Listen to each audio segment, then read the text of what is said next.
Throughout recorded history, mankind has dreamt of building the perfect society, an empire that might somehow satisfy the needs of every man. An ancient legend casts the shadows of one such society that is said to have existed long ago. 2,500 years ago, the Greek philosopher Plato set down a dialogue called the Critias. He recounted the story of an ancient Greek poet and statesman named Solon.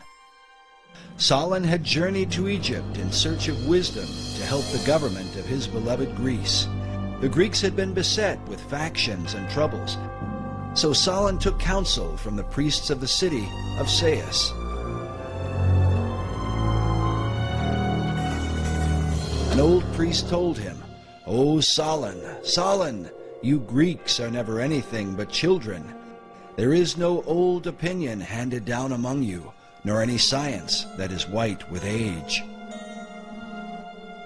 The old priest then proceeded to tell him the story of the lost city of Atlantis. In the centuries that would follow, scholars and researchers have debated whether Plato's Atlantis was intended to be an account of real history or simply an allegorical myth.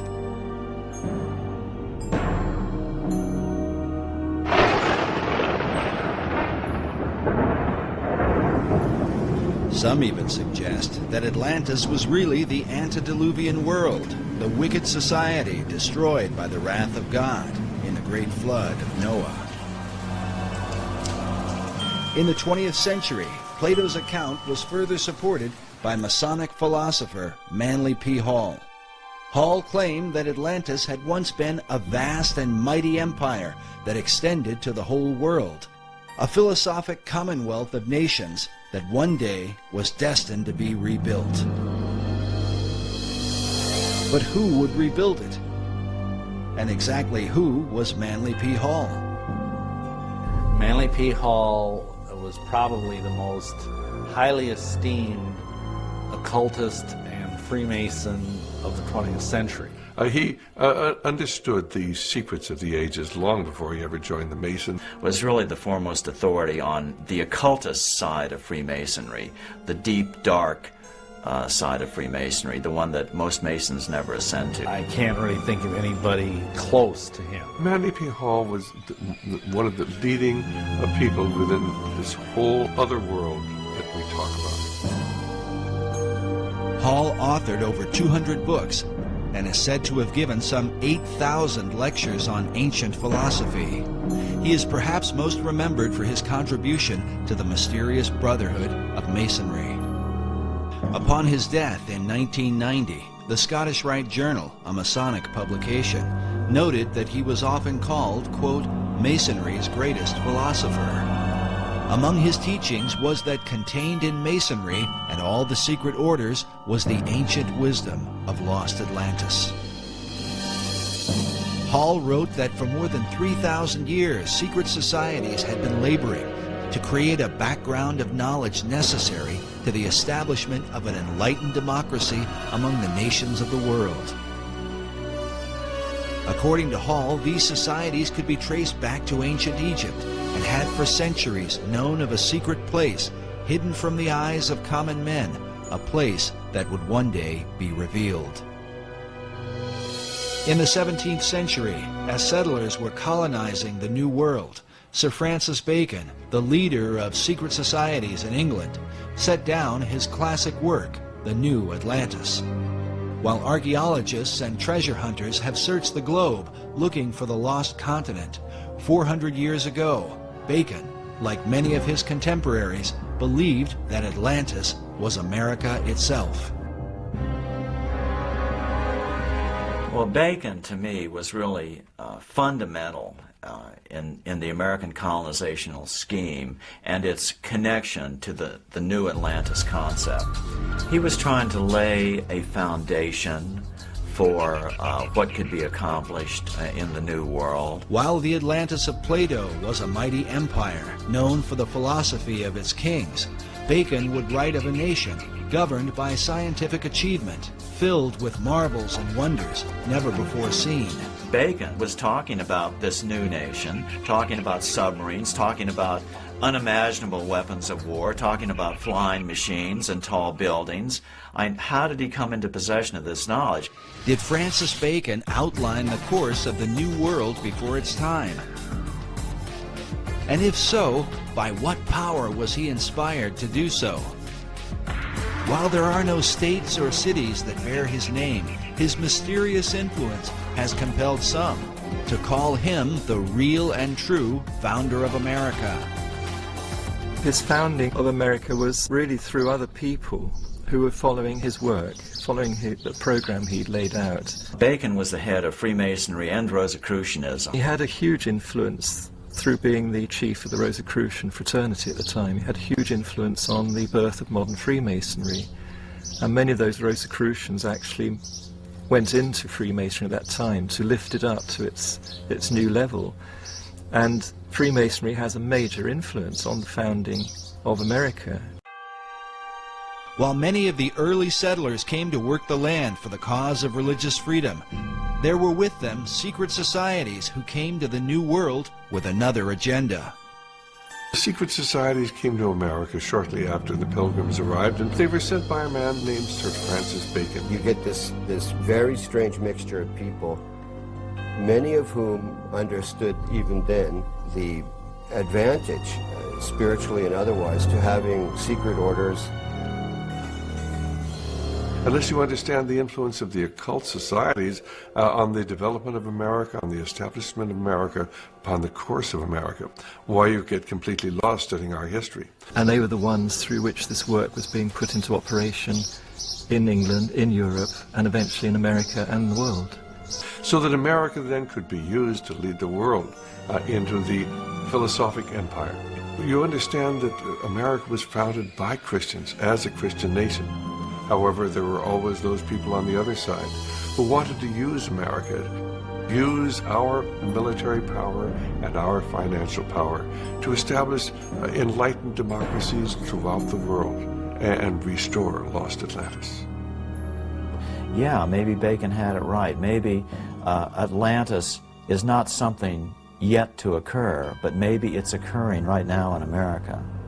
In his lifetime, Sir Francis Bacon referred to himself as the herald of a new age. He promoted a new universal order for the whole world. Can this be what early American founders referred to with the words Novus Ordo Seclorum, the new order of the ages? And does this vision affect America today? When our founders declared a new order of the ages, they were acting on an ancient hope that is meant to be fulfilled.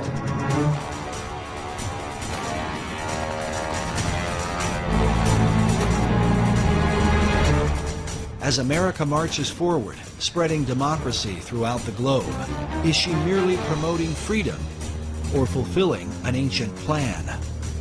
Is she following a course planned for centuries by men who believe she is chosen for a secret destiny?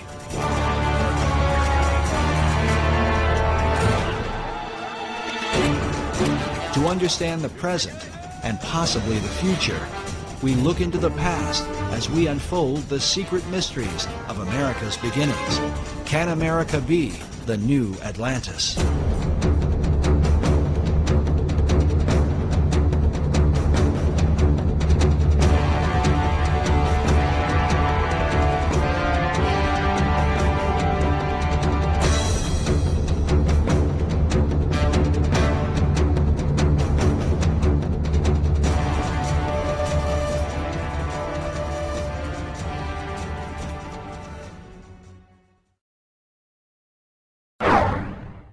The movie National Treasure revealed to many the role of Freemasons in the founding of America.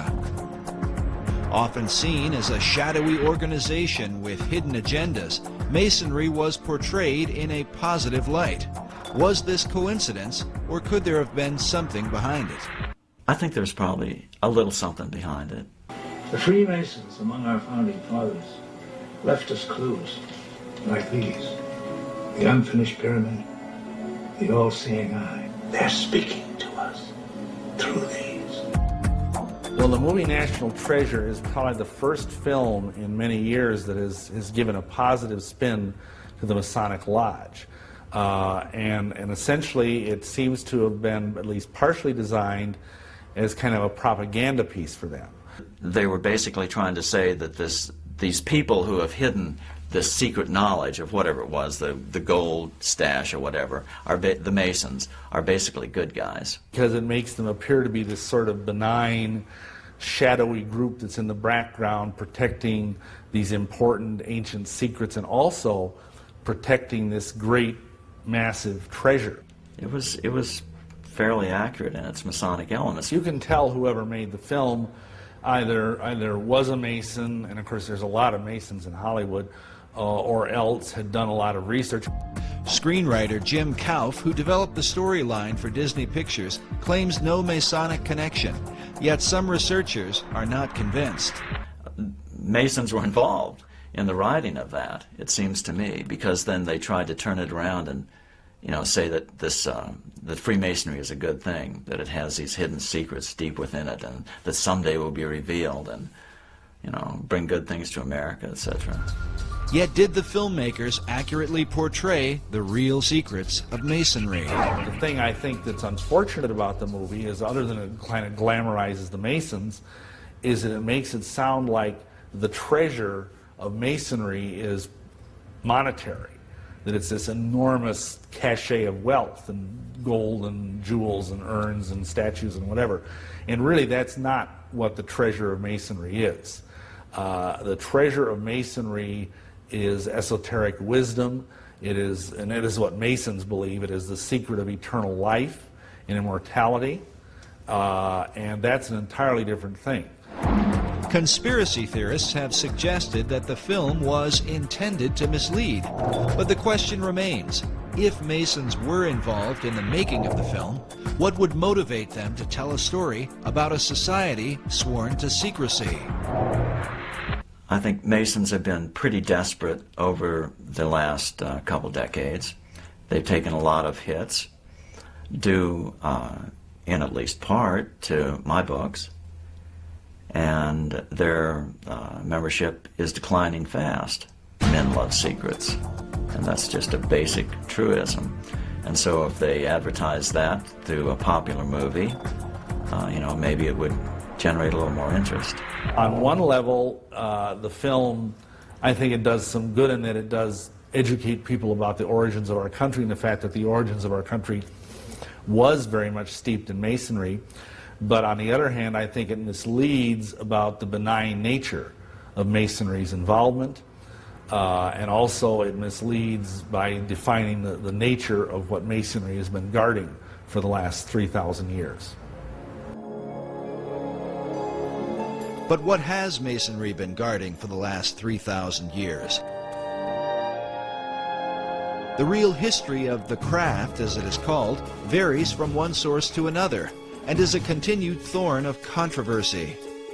Masons claim biblical origins dating back to Tubal-Cain, the first craftsman, as well as Nimrod, who built the Tower of Babel and founded the ancient city of Babylon. King Solomon plays an important role, as Masons are said to have been the builders of the Great Temple in Jerusalem.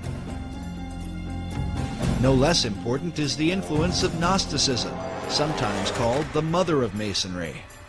According to Masonic historian Albert Mackey, Gnosticism is where Masonry gets the mysterious letter G, as seen here in the midst of the Masonic square and compass, a symbol that often adorns Masonic tombstones.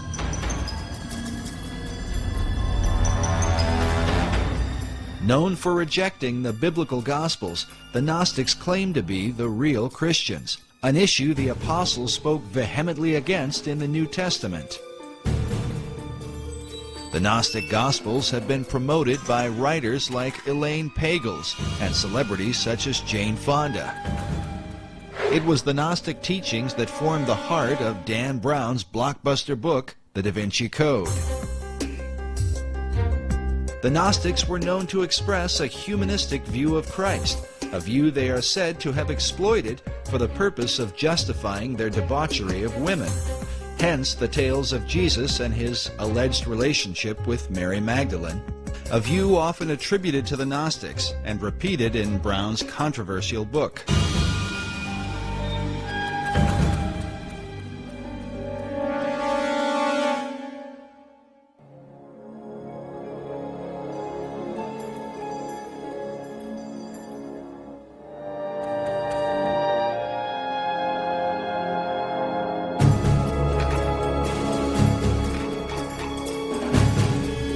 but Masonry's most popular debates, especially with films like National Treasure and books such as The Da Vinci Code, Born in Blood, and Holy Blood, Holy Grail, seem to involve the mysterious Knights Templar, whose connection to Freemasonry is often seen at the Rosslyn Chapel in Scotland's capital city of Edinburgh.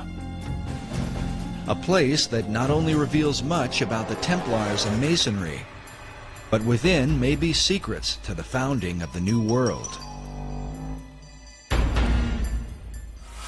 But whatever the connection or controversy, most Masons trace their craft back to the mysteries of ancient Egypt.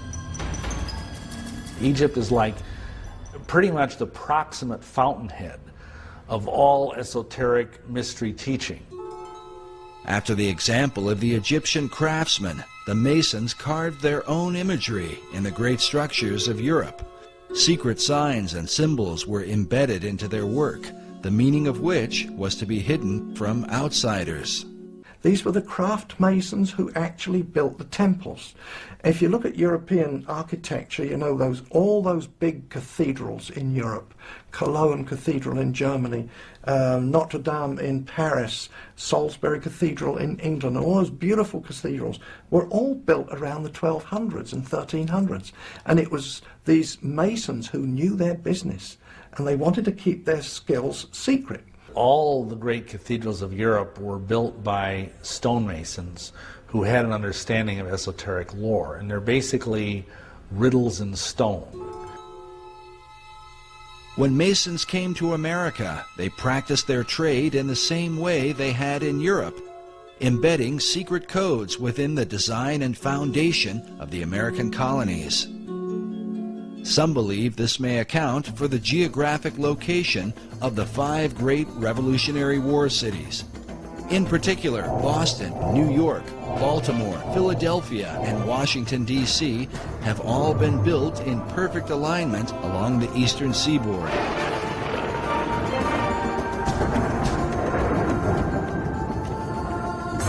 Researcher Jim Allison believes this alignment may be a part of something greater. Let me say this, I think it is very unlikely that the alignment is coincidental. According to Allison, the alignment of cities and ancient sites are part of a series of great circles that encompass the earth. These circles are supposedly like lines of power upon which significant sites are built. The simplest example, the most obvious example of a great circle, though, is the equator, because it runs around the center of the earth. It runs due east-west. Meridians of longitude, which run due north-south through the north and south poles, if you extend it all the way around, those are also great circles because they run through the center of the earth.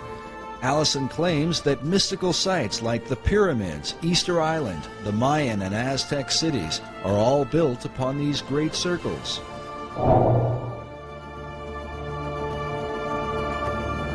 In addition, one of these great circles contains the 5 cities that date back to the era of the American Revolutionary War. Washington, D.C., Philadelphia, Baltimore, New York City, and Boston are in fact aligned. They're fairly close together. The distance from Washington, D.C. to Boston is 400 miles.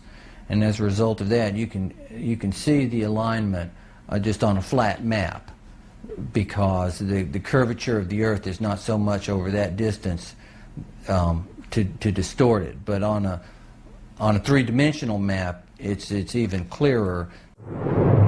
But is this just a curious coincidence, or could there be some hidden meaning behind it? In the 1920s, an Englishman named Alfred Watkins noted a series of straight tracks or lines upon the Earth's surface that seemed to connect the ancient monuments and holy sites around the world. What he found was that in a number of cases, a number of these monuments were aligned in dead straight lines that extended from a few miles to, in some cases, many miles. He coined the term ley lines to describe and to explain these alignments. Watkins believed that there are some type of grid lines that run through the Earth, of lines of energy or magnetism or electromagnetism or some other kind of attraction over the Earth. And that's what he described as ley lines. Watkins believed that the builders of these sites were aware of these lines that ran through the Earth, and that they intentionally built these monuments on these lines. While Watkins' findings were not openly received by all, his views have been most often embraced by members of the esoteric community. In the occult, there's this concept of ley lines, L-E-Y, which are lines of force that some people say are like the acupuncture points of the Earth. And you always want to build things on a ley line. All of the great cathedrals of Europe are built upon these ley lines, which are like currents of power.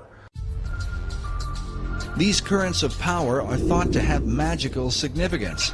Some believe they act as portals for spirits to travel to and from the ancient monuments that fall within these alignments. But the question remains, were such power lines important to the builders of early American cities? Were they aligned with a secret purpose in mind? That's very important where the Pyramid of Khufu is built, the Great Pyramid. And it's very important where Stonehenge is built. There are several great circles that ancient monuments are aligned with. And in some cases, ancient and modern development is aligned with. Extending the alignment from Boston to the northeast towards Europe, the alignment crosses over the Atlantic and crosses into England and crosses over Stonehenge, which of course is one of the more significant monuments certainly in England and arguably anywhere. Can it be coincidental that the early colonists built these 5 cities in perfect alignment with each other and in perfect alignment with Stonehenge? Allison admits that many of the ancient monuments are aligned on ley lines or great circles within a fraction of 1 degree, a distance that sometimes equals 15 or 20 miles. But in the link between the Old World and the New, there is a 0 deviation between the 5 American cities and England's mysterious Stonehenge. According to Allison, they are perfectly aligned.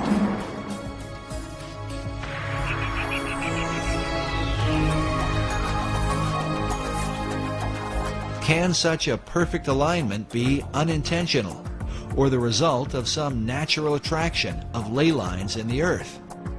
There's some dispute about that amongst people who studied these ley lines as to whether the builders were aware of an attraction and they built it for that reason, or whether there was possibly an attraction that they were unaware of, but nonetheless caused them to build these sites in alignment. But the simple fact is they are aligned.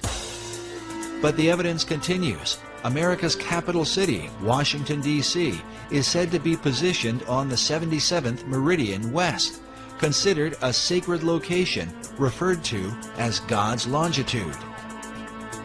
In his book, Marking Time, author Duncan Steele argues that the early expedition of Sir Walter Raleigh, known for the lost colony at Roanoke, was not quite the failure it seemed to be. Raleigh's intent, according to Steele, was not really to establish a colony, but rather to capture God's longitude by locating the 77th meridian. The goal of the occultist who understands these concepts is to have things exist within the sacred harmonies of the earth. And if indeed they believe that the 77th meridian was somehow very sacred, then it would be incredibly important for them to plant their flag there. In Washington, D.C. is even found Meridian Hill, said to mark the precise location of the sacred longitude.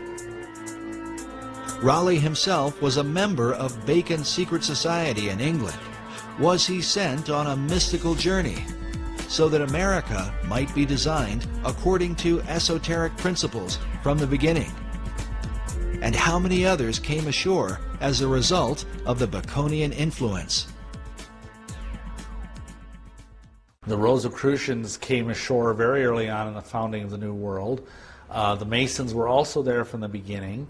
And I think from very early on, this if you will, cartel, this occult cartel of various groups, basically had it as their goal to establish a society on this continent that was wholly given over to esoteric goals.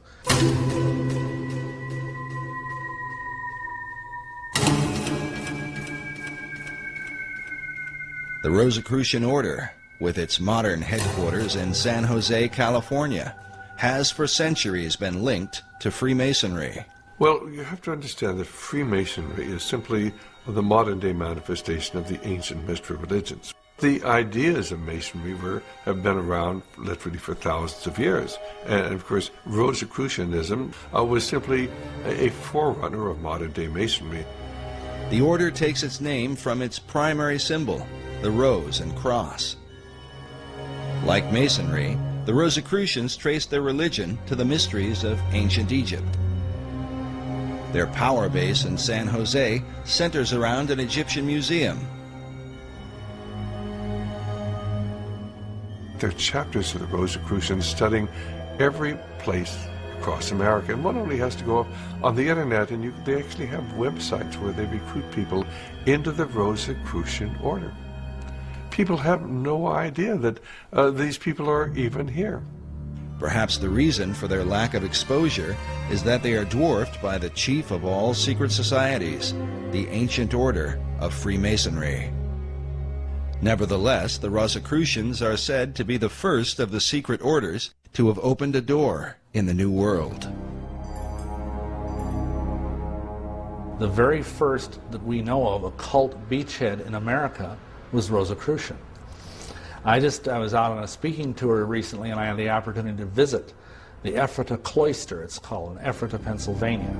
And it's where the original Rosicrucian community built its headquarters, right on the east coast of the United States.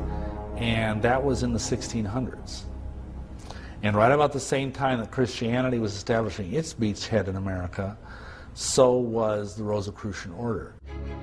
In the 16th century, Sir Francis Bacon had become the chief of the Rosicrucians in England.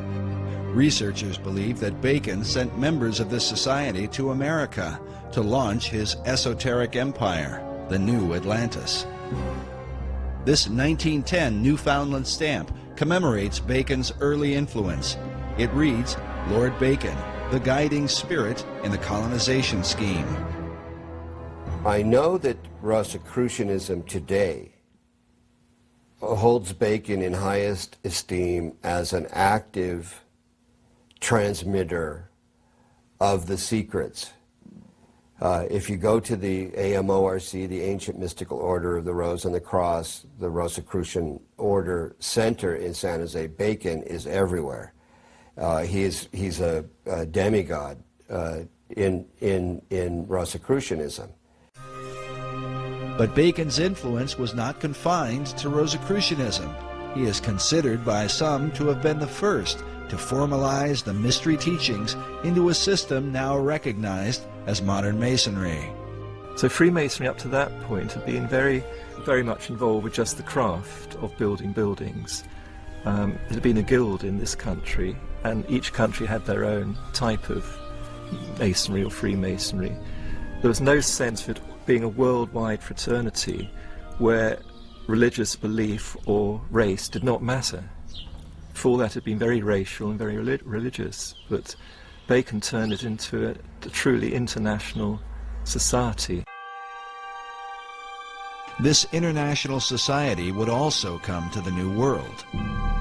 And while Bacon's Rosicrucians would maintain a position of careful anonymity, the Order of Masonry would stretch its hands in America to the very heights of power. Nowhere is the Masonic presence more clearly seen than in the design of America's capital city, Washington, D.C.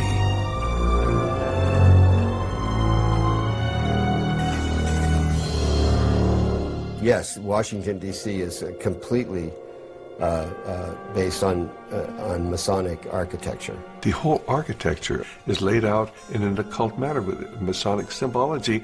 Every major building in Washington, D.C. has a Masonic plaque on it. I mean, the Masons have permeated, and the other secret societies have permeated our society since the very beginning. In his book, The Secret Architecture of Our Nation's Capital, author David Oveson confirms the esoteric influence of Masonry in the design and building of Washington, D.C.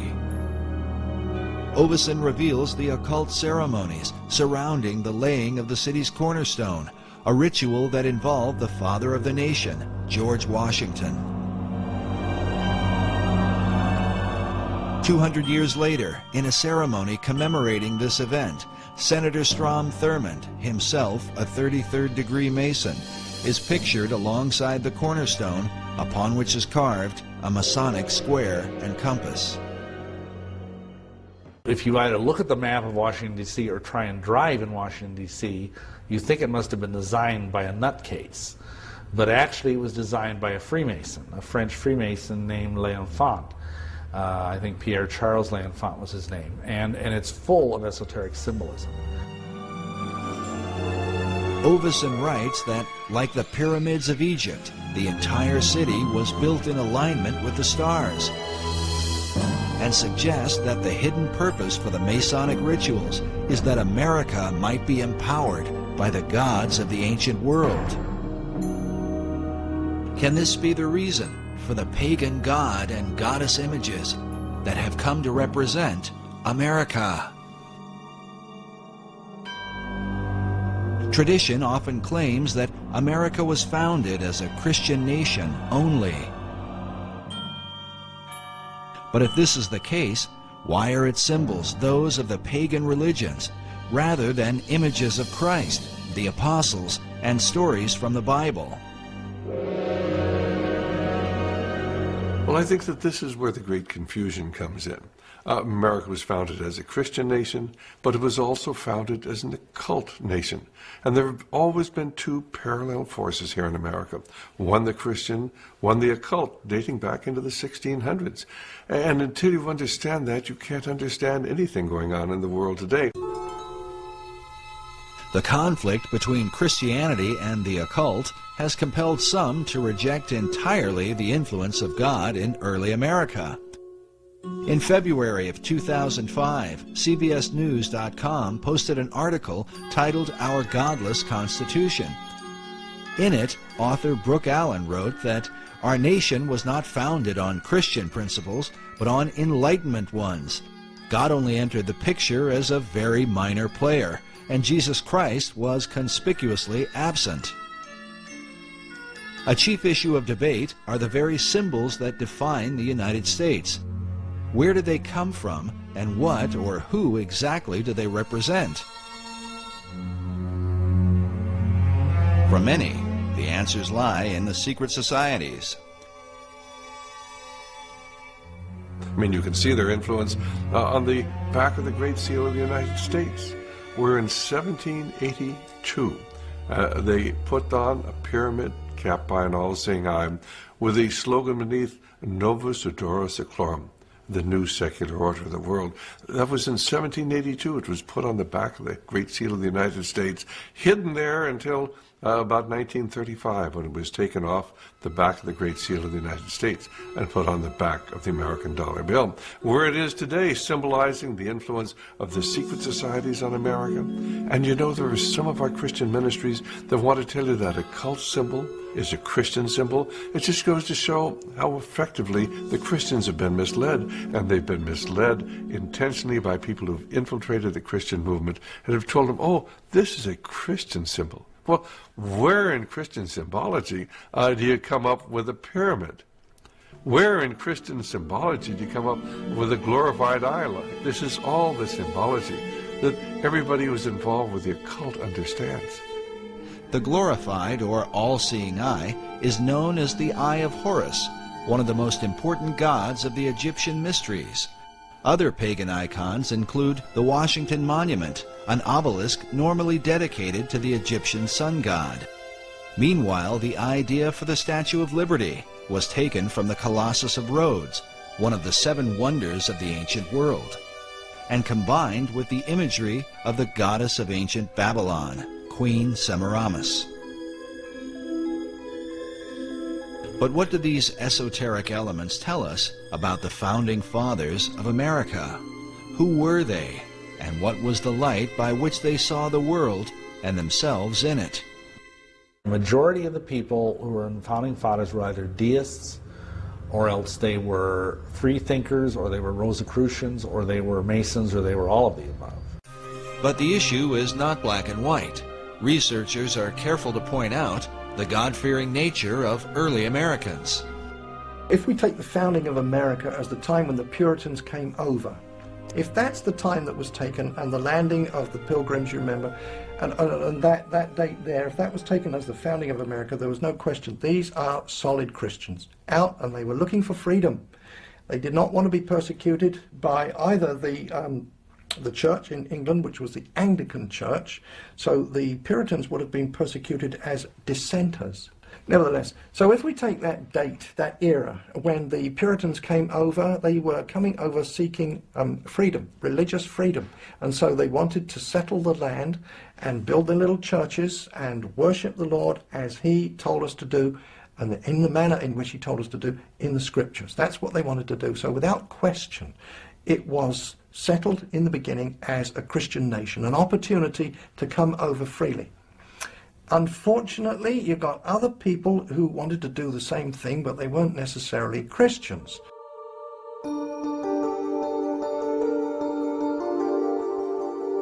By far, the chief source of contention is the involvement of the Founding Fathers with secret societies, namely Freemasonry.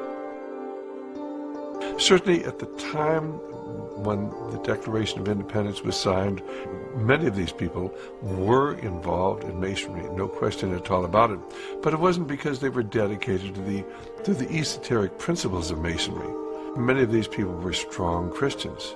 In America, initially, the men that were elected, I believe 90% of them were all God-fearing men. People, on the esoteric side want to say, oh, this was a Masonic country. And there's an element of truth in that, because certainly there were many Masons, once America was established, who were working in key positions. I believe the truth is somewhere in between, as it usually is, the two extremes. It's a timeless struggle. Both sides of this power struggle are in full play. The sides of the secret societies, trying to push forth the new Atlantis.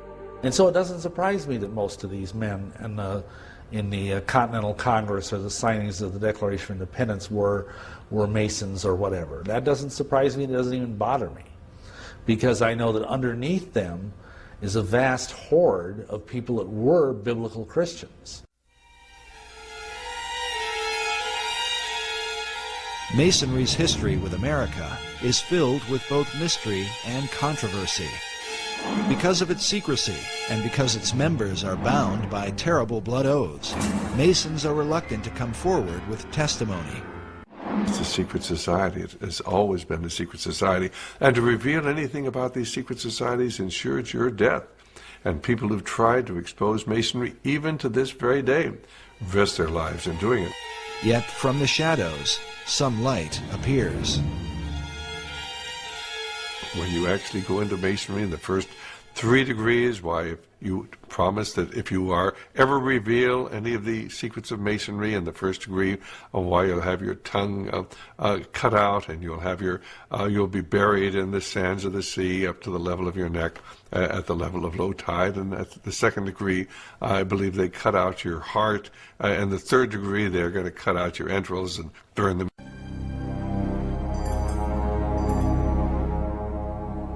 In the 19th century, a man named Captain William Morgan was murdered by a group of Masons who were bound by such blood oaths. Well, Captain William Morgan was a guy up in Batavia, New York in 1826. He was the first American to publish the first 3 degrees of Freemasonry, of the Blue Lodge. The things you had to say, the oaths you had to take. And Masons didn't like that very much. Captain Morgan had violated his oath by writing a book to let people know about the terrible oaths of this terrible society. Feeling a responsibility to the Masonic Brotherhood, 3 members of the order kidnapped Morgan to make him pay for exposing the secrets of Masonry. Hey, look this! What is this? This is ridiculous! Stop! He was captured by a group of Masons and taken and killed. And later on, the perpetrators made deathbed confessions of it all, so it was all very well known. Of these deathbed confessions, at least one has survived, given by a man named Henry L. Valance, whose insight into Morgan's final moments provides a heart-wrenching account. While Valance was never brought to justice for the crime, his final confession revealed a conscience haunted by a lifetime of guilt. If the mark of Cain wasn't upon me, the curse of the first murderer was. The blood stain was upon my hands and could not be washed out. Valance revealed how a council of 8 Masons had condemned William Morgan to death. Council. They made a decision and decided your fate. Are you ready to pay for your betrayal? Talk to me, man. I've done what was right. And how Morgan had pleaded for his life on behalf of his wife and children. He commenced wringing his hands and talking of his wife and children, the recollections of whom in that awful hour terribly affected him. Please, my children, my wife. His wife, he had said, was young and inexperienced, and his children were but infants. You should have thought about that before you turned us in, before you wrote the book.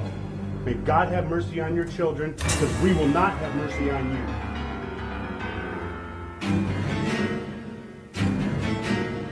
Despite Morgan's plea for mercy, Valance and his fellow Masons were determined to carry out their grim task.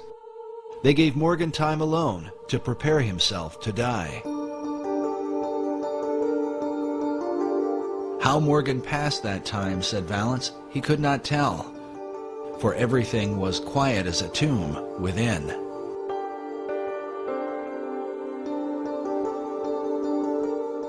When they returned, they bound his hands and led him away to the awful fate they had prepared for him.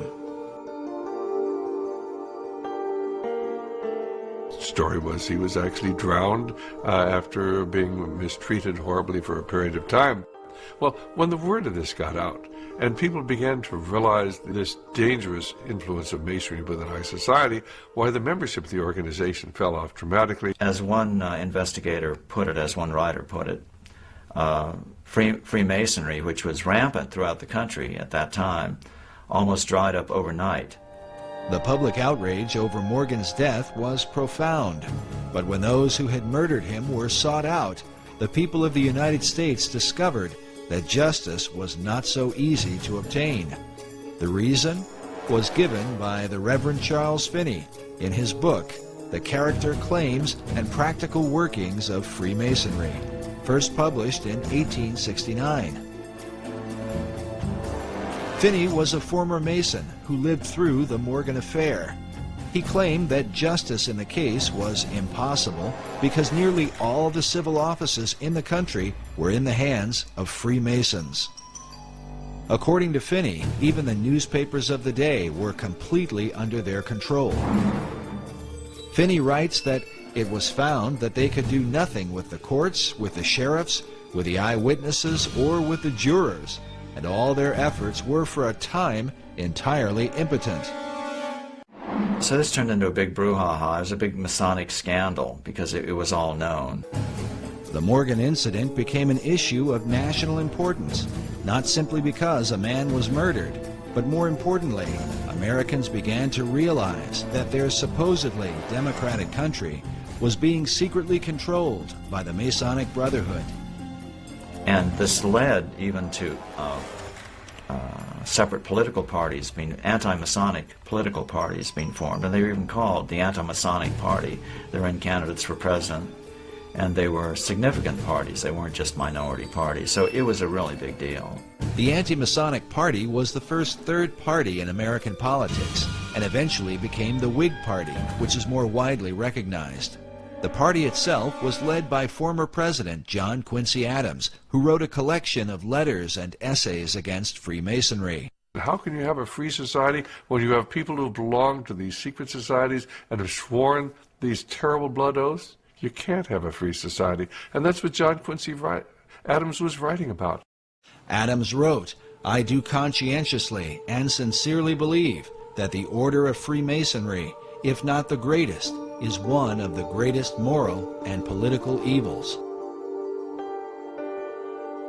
As a result of the Morgan incident, a series of official investigations took place. In 1829, a New York State Senate committee published its findings on Masonry, stating that its members were found in almost every place where power is of any importance. 5 years later, in 1834, a joint committee in Massachusetts reported that Masonry was, quote, "a distinct independent government within our own government and beyond the control of the laws of the land by means of its secrecy." Well, the influence of Masonry has always been here since those days.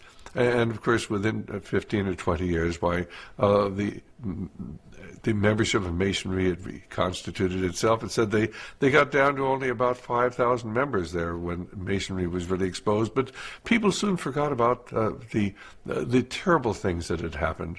And the fact that if you were a Mason, they really would kill you. Most people look upon Masonry as simply a fraternity, and these oaths have no meaning. But tragically, they do. A monument was erected in Batavia, New York, and remains to this day, in remembrance of what happened to William Morgan. The inscription on its base reads, "To the memory of William Morgan, a native of Virginia, a captain in the War of 1812, a respectable citizen of Batavia, and a martyr to the freedom of writing, printing, and speaking the truth. He was abducted from near this spot in the year 1826 by Freemasons and murdered for revealing the secrets of their order." The monument goes on to tell the reader where they can find the historical records that document the Morgan account.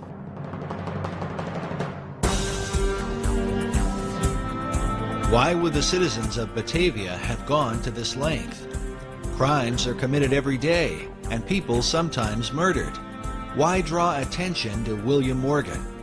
Did they desire to warn future generations? Was it because the people of that time recognized, as Charles Finney asserts in his book, that America was being controlled by Masons from behind the scenes? But for what cause? For greed, power? Or is the answer most likely found in the Great Atlantean Plan? In order to bring forth the destiny of America and lead mankind into the vision of Plato and Sir Francis Bacon, the secret societies would have to control the new world, and in time, subdue the old.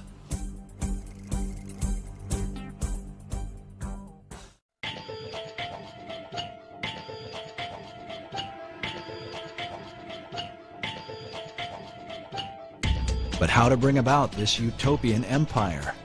In his writings, Sir Francis Bacon called for a universal reformation of the whole wide world. To bring about this reform, some believe the secret societies launched a world revolution. People do not understand that our revolution was the first in a series of revolutions that began in 1776 and extended right up until the Cuban Revolution in 1959 when Fidel Castro came to power. And this is a series of revolutions to transform the world. While most Americans did not fight the War of Independence for the cause of global revolution, it is undeniable that secret societies played an important role and that many of America's founders were Freemasons. Many of them were Masons, but they were into Masonry because, of course, this was the only way that they could protect themselves. This was the only way they could keep from being found out. So they were plotting a revolution. They had to have a means of maintaining their secrecy. I think Masonry was, in fact, used as a built-in network, a secret network in which to foment the American Revolution. They didn't have to put a network together. It was already there. All they had to do was sort of ride on the back of Freemasonry to make the American Revolution work. And work it did with the help of Masonic ingenuity, beginning with the kickoff event, the Boston Tea Party.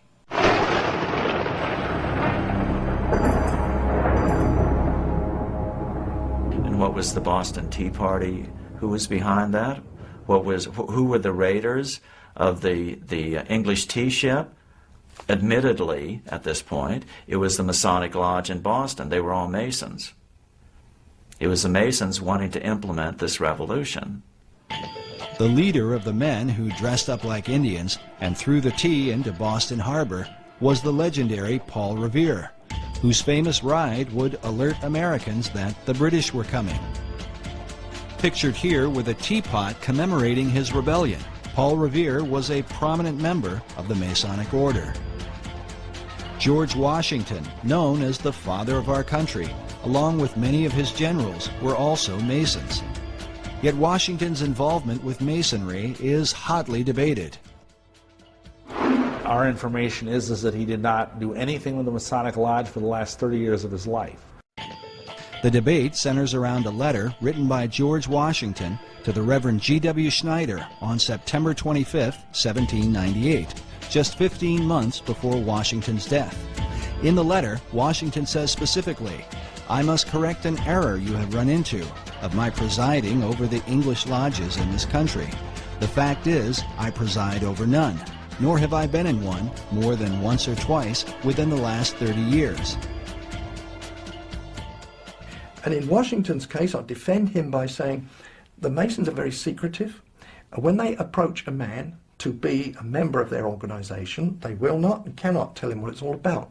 But what they can do is to say, well, you see, there were all these famous people. They were Freemasons, and they can name off the kings, and today, of course, they can name off Washington. And so the candidate will then argue to himself, well, who am I? I'm just a little guy, you know, or I might be a senator, but nevertheless, who am I compared with these? If it was good enough for them, surely it's good enough for me. If it's secret, it's going to be a good thing. So they get in, and they're not told the whole story. They're not told in the first, second, or even third degree.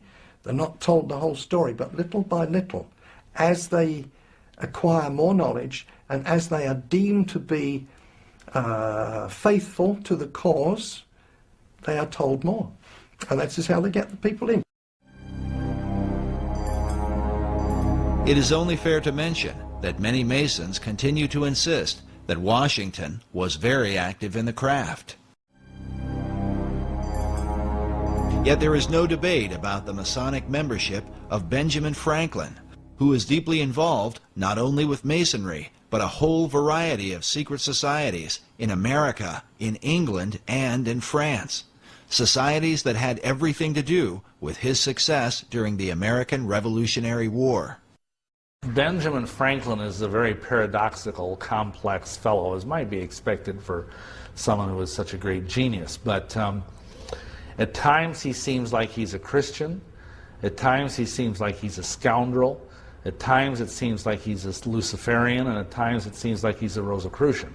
He was a strange character, Benjamin Franklin, a sort of a shuttle diplomat between Philadelphia and Paris and London, England. He was, of course, an ambassador in Europe, and when he was over in Europe, he became a member of a group called the Hellfire Club, which was a kind of pseudo-satanic organization in 1700s. It was founded by an English nobleman named Francis Dashwood, and it basically existed as a place where men could gather and have orgies and worship the devil and basically get loaded and do whatever they wanted,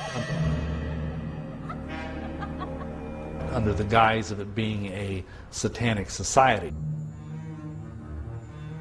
The Hellfire Club was a part of the so-called gentlemen's clubs of 17th and 18th century England.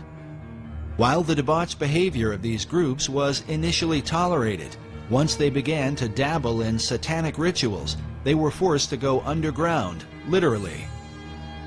Hellfire Club, as a matter of fact, I used to live quite near that place. It's on the west side of London, at a place called West Wickham. It's a hill. It's a chalk hill, now of course covered in grass, and on the top of that chalk hill is a church. On the top of the church there's a golden ball. There's a cross on top of that. Now that's a Christian church, but inside the hill is a cave. Often those chalk hills, they do have caves inside them. It's the way they're formed.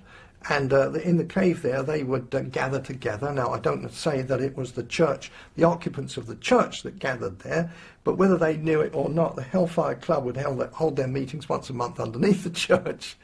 And Benjamin Franklin would go and visit that at the times when he came to visit England, yeah. He was very much apparently into some of the ideas of the esoteric movement of his day. A book on witchcraft, magic, and the supernatural claims that Benjamin Franklin often came to Sir Francis Dashwood for information on the occult. Dashwood himself was said to be a Rosicrucian and leading member of the secret orders. In this portrait, we see a young Francis Dashwood with his hand posed in a fist-like position. In Masonry, this hand signal is known as the lion's paw, and is used in Masonic ritual. Among Satanists, however, this same gesture is said to be called the devil's claw. While it cannot be said how deeply involved Franklin was with the occult, the Hellfire focus on drinking and debauching women would certainly have agreed with his character. He was very famous for being a ladies' man. He was very much a playboy, which of course would be contrary to being a devout Christian.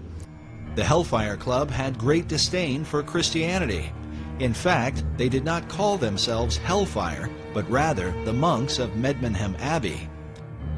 Such parody was the influence of a French priest named Francois Rabelais, condemned as a heretic for writing a series of perverse comedies called Gargantua and Pantagruel. In them, Rabelais mocked religion, glorified immorality, and defended man's right to pursue without restraint the desires of his own will. Adopting his philosophy, the Hellfire motto was, "Do what thou wilt shall be the whole of the law." Could this have been what attracted Franklin to the group?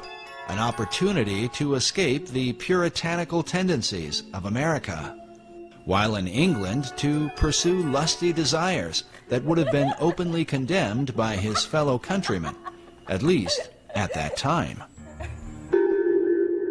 But more than a century later, the Hellfire motto would be adopted by British occultist Aleister Crowley, who was often called the wickedest man in the world. Like Francis Dashwood and the Hellfire members, Crowley took part in satanic rituals, most famously at his Abbey Thelema in Sicily, a name taken from Francois Rabelais' anti-Christian parodies. Crowley's hatred for Christianity was so intense he often referred to himself as the Beast of the Apocalypse from the Book of Revelation. He was a Freemason and a Rosicrucian who made Do What Thou Wilt famous through the 20th century, with followers like L. Ron Hubbard, the founder of Scientology, Harvard professor and drug guru Timothy Leary, and even Beatles founder John Lennon. Crowley is often credited with sparking the 1960s cultural revolution, the do-your-own-thing mentality dedicated to sex, drugs, and rock and roll.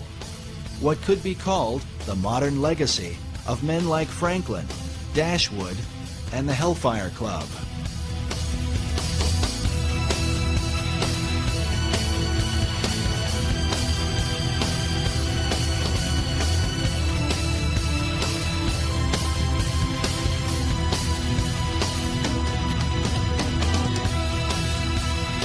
But wait a minute.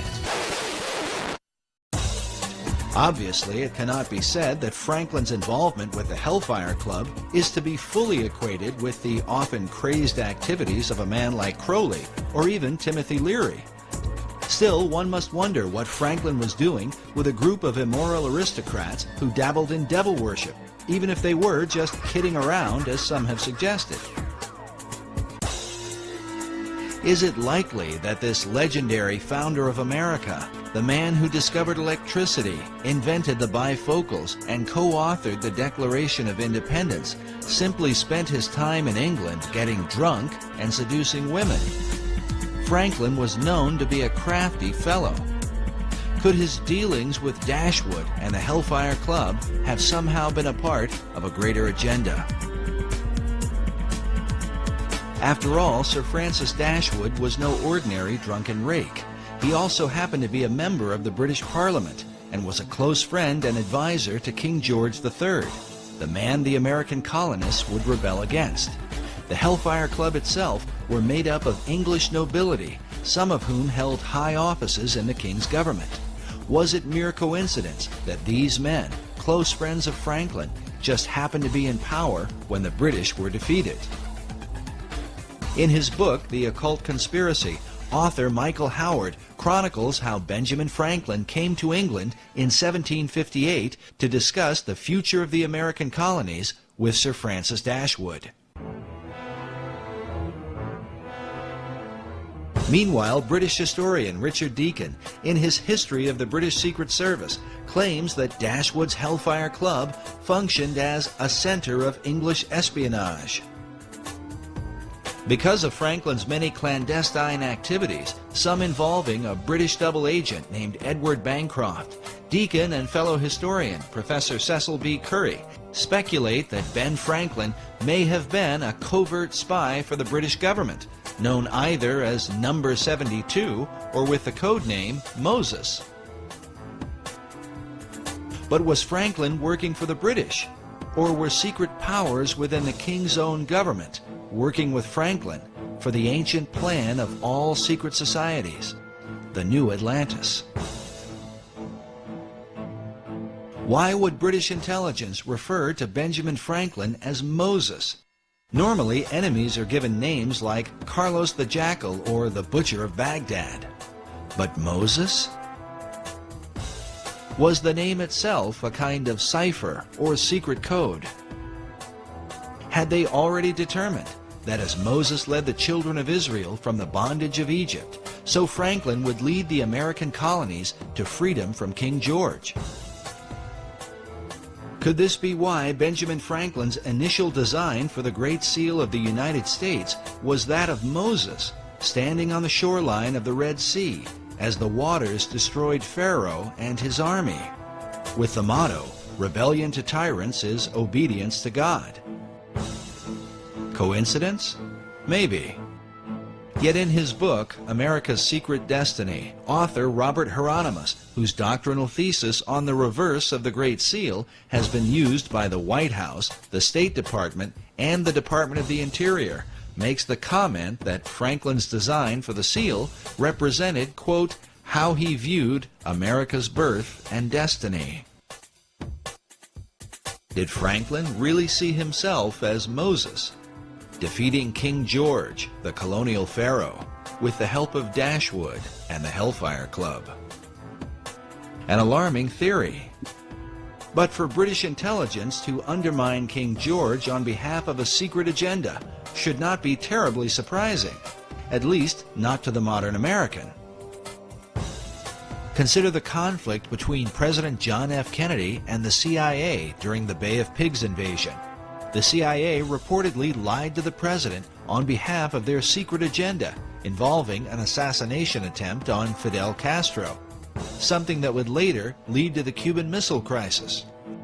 JFK was so surprised at their power, believing it to be a threat to the American people, he vowed to shatter the CIA into 1,000 pieces. Or what about the Iran-Contra affair, where President Ronald Reagan stated emphatically that the U.S. was not providing arms to Iran in exchange for hostages being held by pro-Iranian terror groups? In spite of the wildly speculative and false stories about arms for hostages and alleged ransom payments, we did not, repeat, did not trade weapons or anything else for hostages. But Reagan soon returned with an apology once he learned that, yes, the U.S. was illegally selling arms to Iran, an enemy country. The profits from the sales were then being used to finance a secret CIA operation involving the Contras in Nicaragua. As with JFK, Reagan claimed that he had been manipulated and lied to by secret powers within the intelligence community. What's going on that had been kept from me in various covert operations? President, did they deceive you? You didn't answer whether Poindexter and North deceived you. Presidents Reagan and Kennedy were humiliated at being the most powerful men in the world who were unaware of what the hidden powers in their own government were up to. Well, at least in the case of Kennedy. It was later revealed that President Reagan knew more about the covert actions of the intelligence community than he had let on. After all, his vice president, George Bush Sr., was the former head of the CIA and a member of an elite secret society known as the Skull and Bones. Some find it interesting that while in office, President Reagan was made an honorary 33rd degree Mason. Since then, America's presidents have all been members of secret orders, including Skull and Bonesman George W. Bush, whose war on terror is said by some to have sparked the beginnings of World War III. Bush claimed it was the CIA who provided the information about weapons of mass destruction that ultimately led to the war in Iraq. As of the making of this documentary, that information has turned out to be false. An intelligence error? Maybe. Or perhaps the same powers that were working in the days of Benjamin Franklin have never really ceased to function. Is it just a coincidence that the war on terror has provided the opportunity to spread democracy to all the world? And this is what people don't understand, is as our president talks about how we want to bring democracy to all these countries of the world. Well, why doesn't he want to bring a republic to these countries? We were a republic. We were never a democracy. It is only the people from the mystery religions and the secret societies who are pushing this idea of world democracy, or this combination of enlightened nations, enlightened democracies to rule the world. As incredible as it may seem, there are really people who believe that. They're working full-time to accomplish that goal. And until you understand that they are the primary force behind the wars of this last century and World War III, which we are entering into today, unless they understand that the whole idea is to create this reestablishment of what they believe is lost Atlantis, this wonderful utopian society that they believe existed eons ago. Anybody who studied the history of America knows we were not established as a democracy. Our founding fathers didn't believe in democracy. They wanted a republic, a government of law, not the democracy, which is what the secret societies have been working for well over 3,000 years. Could this be the secret behind what's happening in the world today? And was this the underlying motive in the war for American independence?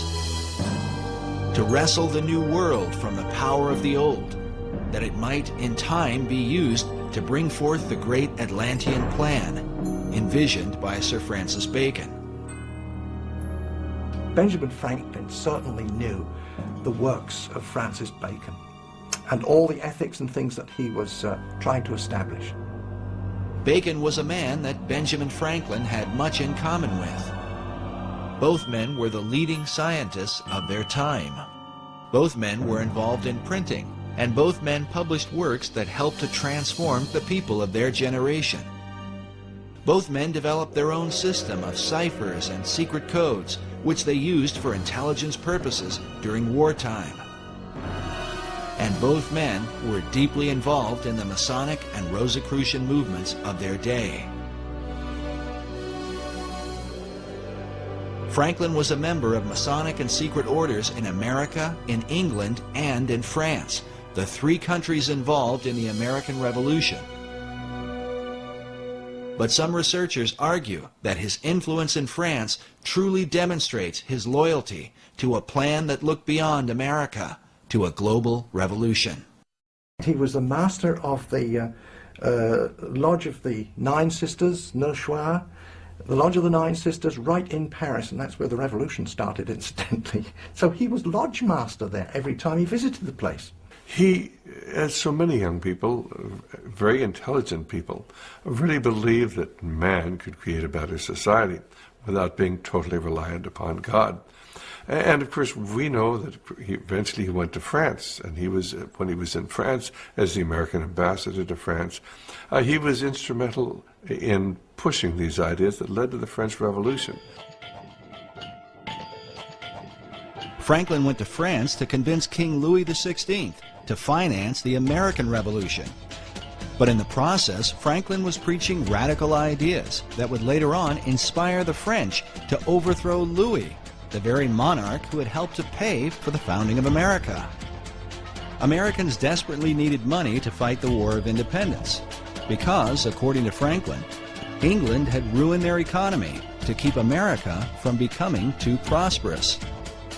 When he was ambassador to England, the Bank of England said, how come America, the representatives of the Bank of England said, how come America is getting so rich? And Franklin, in his autobiography, recounts the story. He said, well, that's easy. In America, we create our own money and we owe no interest to pay to no one. So the Bank of England said, oh, that's very interesting. So they immediately had passed through Parliament the Currency Act of 1764. And what did the Currency Act do? It outlawed the creation of America's own money and put America on the gold standard, made Americans pay their taxes in gold or silver coin, which of course was very scarce in the American colonies in those days. So what was the result? It immediately plunged America into a deep depression. Franklin says that this depression, and everyone in America was well aware of what the depression, who caused the depression, and why it was caused, just because England outlawed America just simply printing its own money, and that it was this Currency Act of 1764 that was really the root cause of the American Revolution, because it caused so much unemployment and a terrible economic upheaval. And Franklin's quote is, we could have endured a little tax on tea and other matters, but it was England's taking away our ability to create our own currency that was really the root cause of the revolution. And so King Louis supported the American cause through financial aid and the use of troops. But some years later, many of the French soldiers who fought for America would return to France to fight the French Revolution. Among their leaders would be an American hero, the Marquis de Lafayette, who served alongside George Washington. Lafayette was also a Freemason and close acquaintance of Benjamin Franklin, the man who seemed to be the friend of nearly all the revolutionaries of the day. It was Benjamin Franklin who initiated Voltaire himself in 1778.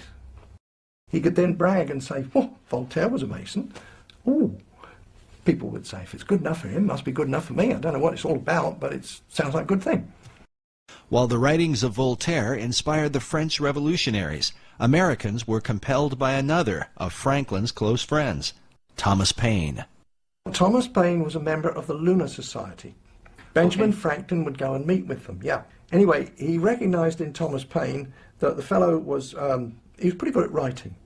And so he brought him back with him to Philadelphia. And he wrote the pamphlets that started the revolution in America. It was a little booklet called Common Sense. Thomas Paine wrote that, and it was kind of inciting people to war against King George III. With the help of Paine and his fellow Masons, Franklin worked to create the revolutionary mentality among the colonies. Yes, Franklin developed the concept of the virtuous revolution. The thought of revolting against a monarch amongst European people was absolutely anathema. It went totally against the European mindset of the divine right of kings, where government is of God, kings are appointed by God, and so the virtuous revolution was something really different. But not all Masons went along with Franklin's ideas. like the man known as the Great American Trader, Benedict Arnold, also a Mason who chose to side with the British during the war. Nevertheless, for good or for ill, Masonry was clearly at the helm of the War of Independence. It seems ironic, however, that American Masonry today owes its allegiance to the very country it rebelled against. Modern Masons trace their official beginning to the United Grand Lodge of England, founded in 1717. The official start of modern Masonry is in 1717 in the Apple Tree Tavern in London, where the first Grand Lodge of England was convened. And that's called the Mother Lodge, because essentially all English-speaking lodges precipitate out of that. And for example, all American lodges, all the different Grand Lodges of the different states, all ultimately owe their allegiance and their warrant to the Grand Lodge of England. Yet prior to the formation of the Grand Lodge, the seeds of modern Masonry had already been sown through the work of Francis Bacon. Francis Bacon established the Masonic organization, that whole body that was established by Francis Bacon. The ethical programs that were inherent within that, he was responsible for all those. His philosophy, his ethics, his literature that he was responsible for would certainly be known to Benjamin Franklin. Was Franklin following Bacon's plan? Was it mere coincidence that he was a chief catalyst in the launching of the American Revolution? Or that his influence would also bring about the revolution in France? Masonic philosopher Manly P. Hall wrote that not only were many American founders Masons, but they received aid from a secret and august body existing in Europe, which helped them to establish this country for a peculiar and particular purpose, known only to the initiated few. Hall further suggests that Benjamin Franklin was among those few. In his book, The Secret Destiny of America, Hall writes of Franklin's involvement with the plan of Francis Bacon. In Chapter 13, titled Bacon's Secret Society Set Up in America, Hall features an illustration showing the eastern seaboard with Benjamin Franklin overseeing it, while beside him is the shadow of Bacon. Hall claims that Franklin spoke for the secret societies and that most of the men who worked with him in the early days of the American Revolution were also members. He says, quote, "The plan was working out. The new Atlantis was coming into being in accordance with the program laid down by Francis Bacon." To those who have studied him, Sir Francis Bacon is one of the most enigmatic figures in world history. Baconian societies have existed for centuries since his death in 1626. All of them credit Bacon with the great advancements of the New World. Bacon is such an interesting character, such a complex character. He was right at the center of the storm politically. He even claimed in one of his writings that he was in possession of all knowledge. You can't say that he was ignorant of the Christian concept. He obviously had some concept of Christianity and speaks of the Lord Jesus Christ, and yet he's a proponent of the New Atlantis concept. Just a very complicated character. Bacon is known as the father of modern science and the grandfather of the English Enlightenment. The phrase, "knowledge is power," is often attributed to him and represents his philosophy, that through knowledge or science, mankind could transform himself and the world into its highest state of enlightenment. His dedication to science and learning led to the birth of England's premier scientific organization. When the Royal Society of England was formed in 1662, they named Bacon as their model and inspiration. There's a book written by Thomas Sprat, who was the first president of the Royal Society. So this goes back to the early 1700s, and he wrote a history on it.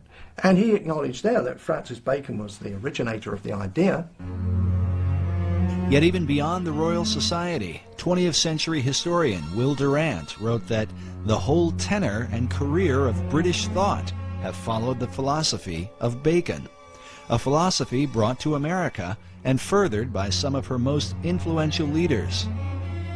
Thomas Jefferson considered Francis Bacon one of the three most important men in history, along with John Locke and Sir Isaac Newton. It is even said that Jefferson believed he was fulfilling Bacon's dream for a new Atlantis by founding the United States. As a result, nearly all Baconians credit Bacon with the founding of America.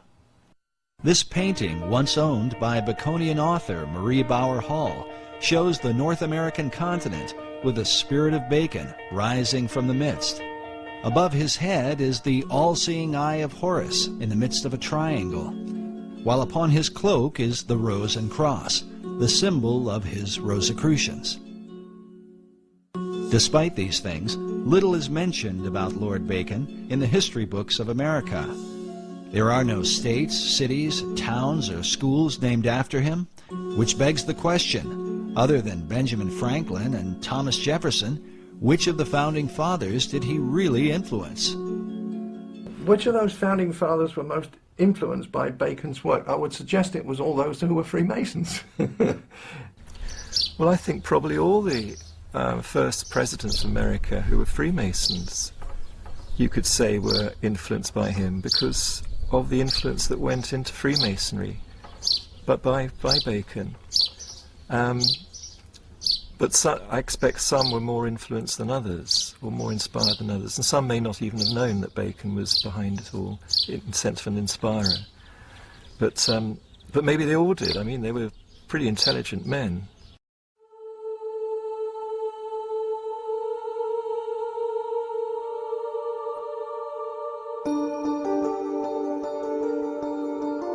Bacon is considered by some to be the first Grand Master of modern Freemasonry. While the craft would not be officially established until after his death, it was Bacon who mapped out the plan for the ultimate aim of Masonry and all secret societies, the establishment of a new Atlantis. Peter Dawkins is the founder and president of the Francis Bacon Research Trust in England. He has dedicated more than 33 years to the study of Bacon, having written some 14 books about him, with titles such as Building Paradise and Francis Bacon, Herald of the New Age. My research into the life and work of Francis Bacon and all those connected with him, which also takes me back into the wisdom traditions, which I'm very interested in, and into also things like the founding of America, the spread of modern science, and many other fascinating subjects. It's like a gateway into a huge wealth of information and knowledge for today. Dawkins' work is supported by the Pro-Grand Master of English Masonry, the Marquis de Northampton. The Grand Master in England is Prince Edward, the Duke of Kent. Because he is a member of the royal family, Masonry allows Prince Edward to appoint someone to act in his place.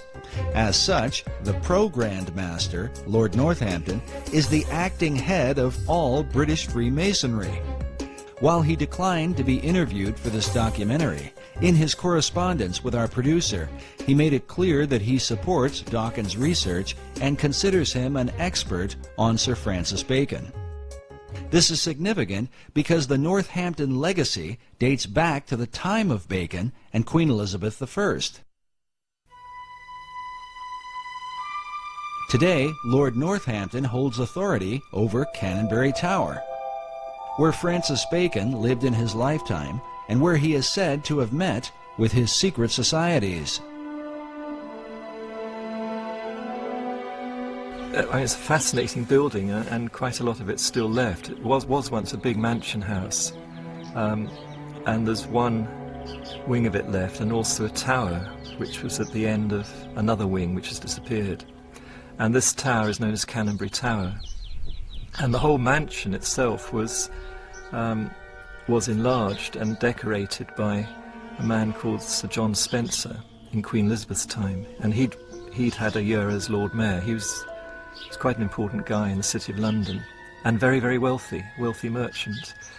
And he had a home in London itself, and he also had Canonbury Mansion as his country home, because then it was in the country. You know, now it's just surrounded by London, you know, part of London, but then it was in the country, up on a hill, and a wonderful place to go to get the country air and good for your health. And Sir John Spencer was clearly involved with Freemasonry and the early Rosicrucian group, and he embellished all the rooms of the house with special carvings on the oak panelling, which have Masonic and Rosicrucian themes.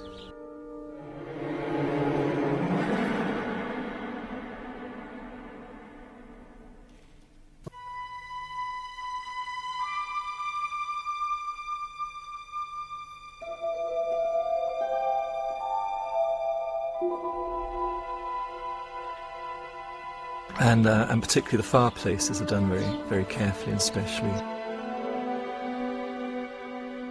But the Compton and Spencer rooms still have the original carved panelling in, and the carved fireplaces, full of Masonic and Rosicrucian themes.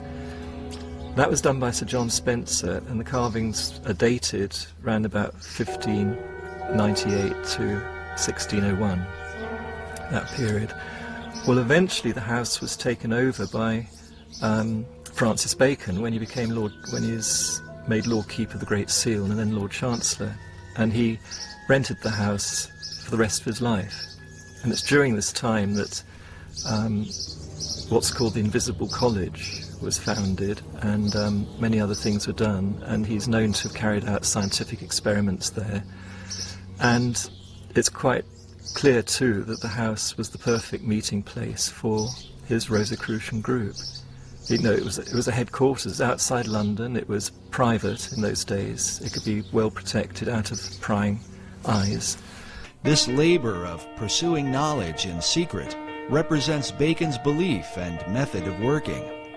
In his New Atlantis, he wrote of a society that observed all things, but was known by no one. The symbolism of Bacon's home at Canonbury Tower, with all its mystery, supports the mystical view of the man, held by Dawkins himself. Well, using sort of Eastern terms, I'd say he was a master, but what in India they call a real master.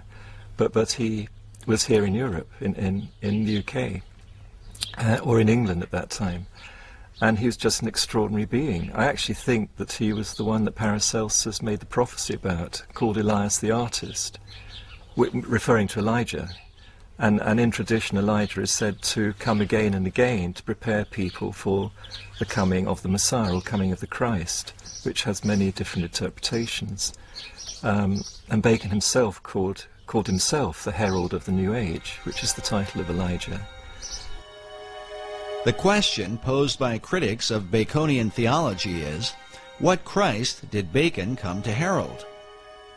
Was it the Christ of the Bible, or the Christ of Masonry and the ancient mystery religion?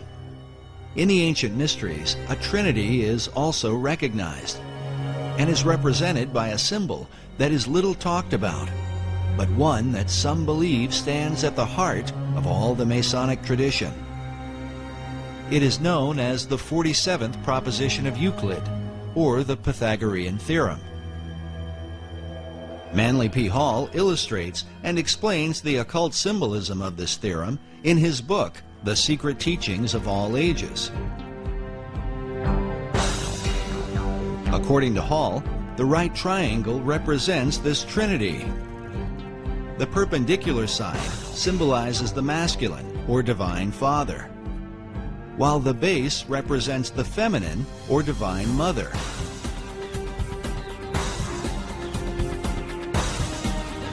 Finally, the hypotenuse is looked upon as the offspring of them both, the divine child, who is sometimes called the Masonic Christ. Was this what Bacon came to herald? a Christ that delivers man through knowledge or science. According to Peter Dawkins, Bacon's desire was to deliver mankind from the fall he had suffered in the Garden of Eden, to restore him to paradise through what he called the 6 days' work. So he always believed that as man was made in the image of God, as the Bible says, therefore we should imitate what God does. All his work imitates what he's learnt from the Bible and from the interpretations of the Bible. And so the 6 days' work of creation is how to create paradise, because that's in the Bible what's created as a result of the 6 days' work. So he calls his great instauration also the 6 days' work, 6 days' work of creation. And it's all planned out according to what he understood about what those 6 days or stages of creation can mean when interpreted into the human role, what human beings can do. While Bacon based his understanding on the Bible, Dawkins admits that his approach was not through traditional Christian doctrine, but rather a mystical view based in the teachings of Kabbalah. He worked like a Kabbalist. He was a master of the Kabbalah, and particularly the Christian Kabbalah. The Kabbalah goes back through the Hebrews, through Moses, to ancient Egypt, and before that it's said to Enoch, who was the great initiate and king of Atlantis. And it said all the teachings come from Enoch, including this Kabbalah. And Bacon was a great master of Kabbalah. His whole work is based on Kabbalistic principles. While explaining Kabbalah could go on indefinitely, it might be generally called the Jewish version of the ancient mystery religion. In the modern world, Kabbalah has gained popularity among celebrities and is practiced by Barbra Streisand, Mick Jagger, Roseanne Barr, Britney Spears, Jeff Goldblum, Elizabeth Taylor, Paris Hilton, Demi Moore, Winona Ryder, and of course Madonna, who has become a principal spokesman, much to the objection of some traditional Jews. In short, Kabbalah is designed to lead mankind to perfection, where man becomes a godlike being. It is a system that goes hand in hand with the concept of building paradise on earth. Sir Francis Bacon, the great Kabbalist, believed that the pursuit of science, or knowledge, was the way to achieve this great work. Most schoolboys used to know who Francis Bacon was and what he contributed to our knowledge today, and it was the method of science. Well, his first most public and fundamental effect he had was to form the basis of modern science, which is the experimental method. So he promoted what Socrates had also promoted, which was to not just think in your mind and argue, through arguments and so on, which is an Aristotelian method, but actually go out and look what is there in reality, in nature, and study nature and derive your thoughts and ideas from that and base experiments on that to see if they work. Then if they work and if they're useful, and they're proved useful over a length of time, then you might consider you've got perhaps a bit of truth. And then you build on that. Well, up to Bacon's time, most of what one could call science, which was not really properly existing as such, except in the mystery schools, in all university, academia and so on, was just producing arguments after arguments. You see, up until Bacon's day, it was the church that was in control, and in fact the church was in control up until about the 1800s. So the church was in control, but the church hierarchy wasn't necessarily pure Christian. There was a lot of people that were there because they could handle 3 or 4 languages and they had great intellect, but were they Christians? Real Christians? No, likely they were not. They knew their scripture, of course, but they were operating by the world system, and so the world system corrupted them. This corruption extended to their powers of discernment. While the Bible teaches that men should prove all things, many church academics in the Middle Ages trusted in an unsound method of deductive reasoning, based upon a faulty understanding of the Scriptures. And typically it would go this way, to give an example. They would take from the book of Acts where it says, and the gospel was preached to the whole world. That's one statement. Now the common statement that goes with that is, but the disciples and the apostles never went to the whole world. And therefore you could deduce from those two statements that, well, there were no people on the other side of the world to preach to. You see?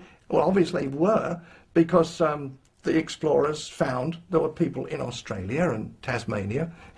Years later they found that. So there were other people on the other side of the world. So you see, they got the wrong deduction using that method of deduction, and that's what Francis Bacon pointed out. He said there's so much nonsense. And so Bacon set out to establish a scientific method, one by which mankind might achieve all knowledge. Through this method, Bacon sought to bring forth a light that would eventually disclose and bring into sight all that is most hidden and secret in the universe.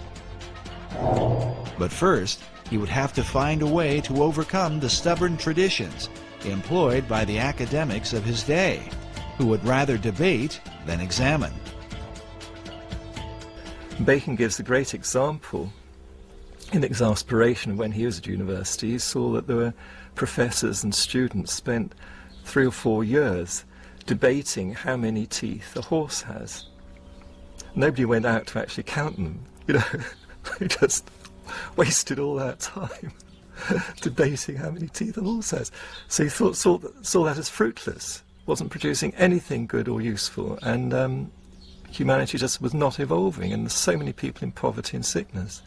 So he wanted to relieve that poverty and sickness, and get us towards a future paradise, a world paradise, not just for the England, but for the world. So he really started the whole principles of modern science, which is this experimental method. And then he had a formula to start with the basics, the physical world, which is physics, physical laws, and then work upwards towards metaphysics and so on. He couldn't talk too openly when it got to metaphysics, because it landed him in trouble with the religions of the time, who were at war with each other. So he had to do that in a more careful way, more veiled way. But write about it he did.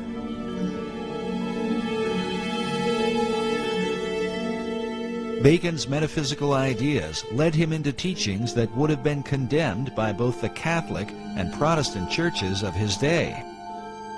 He is said to have made contact with the spirit realm, and that upon hearing a heavenly voice, he was given his life's work. To protect himself, he kept his practices veiled within secret societies, in particular the ancient Brotherhood of the Rose and Cross. The Rosicrucians had long believed that powers and principalities from the spirit realm possessed secret knowledge that might be used for the benefit of mankind. These and other teachings were to be kept hidden from those considered profane, and especially from the Church. The Rosicrucians had to be a secret society. Their object was to discover God's truths after him. But some of their methodology was bordering on witchcraft. For instance, the transmutation of base metals into gold, they claimed they could do it. I don't think so. They claim that they could communicate with angels and demons. Well, in the first place, the scripture tells you not to do it. But their idea was that if you could do that, surely those people, those creatures at least, the angels and the demons, they know a lot of things that we don't know. After all, they've been around since time immemorial. And they are familiar with heaven itself, so surely they can tell us many secrets. Well, the church, you see, would take a dim view of that, and they could be put to death for that sort of thing. The Rosicrucian Society had been formed in England prior to Bacon's birth, in part for the purpose of protecting Queen Elizabeth I. In the 16th century, the conflict between Roman Catholicism and the Protestant Church of England was at its peak. Mary Tudor, the daughter of King Henry VIII, took the throne and earned the title Bloody Mary. They were looking for another heir, and so there were no boy heirs of, or no legal boy heirs of Henry, but he had daughters. And so we have Mary. And Mary was now 37, she was one of his daughters, and so she was installed as queen, and that was just after he died, so that would be in 58.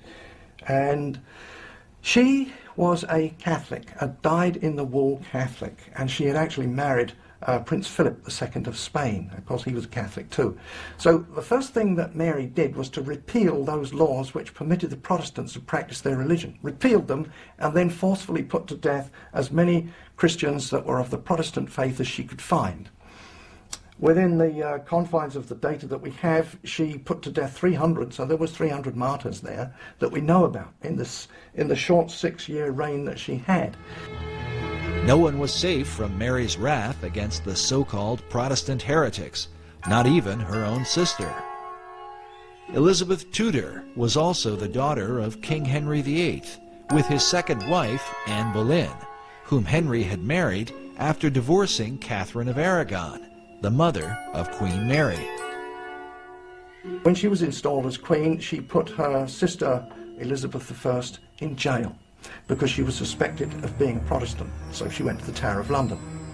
While imprisoned in the Tower, Elizabeth formed a friendship with a mysterious member of the court, a mathematician and mystic named Dr. John Dee. He was known in the early Elizabethan days as the real wise man, the magus, and he was into a lot of esoteric study.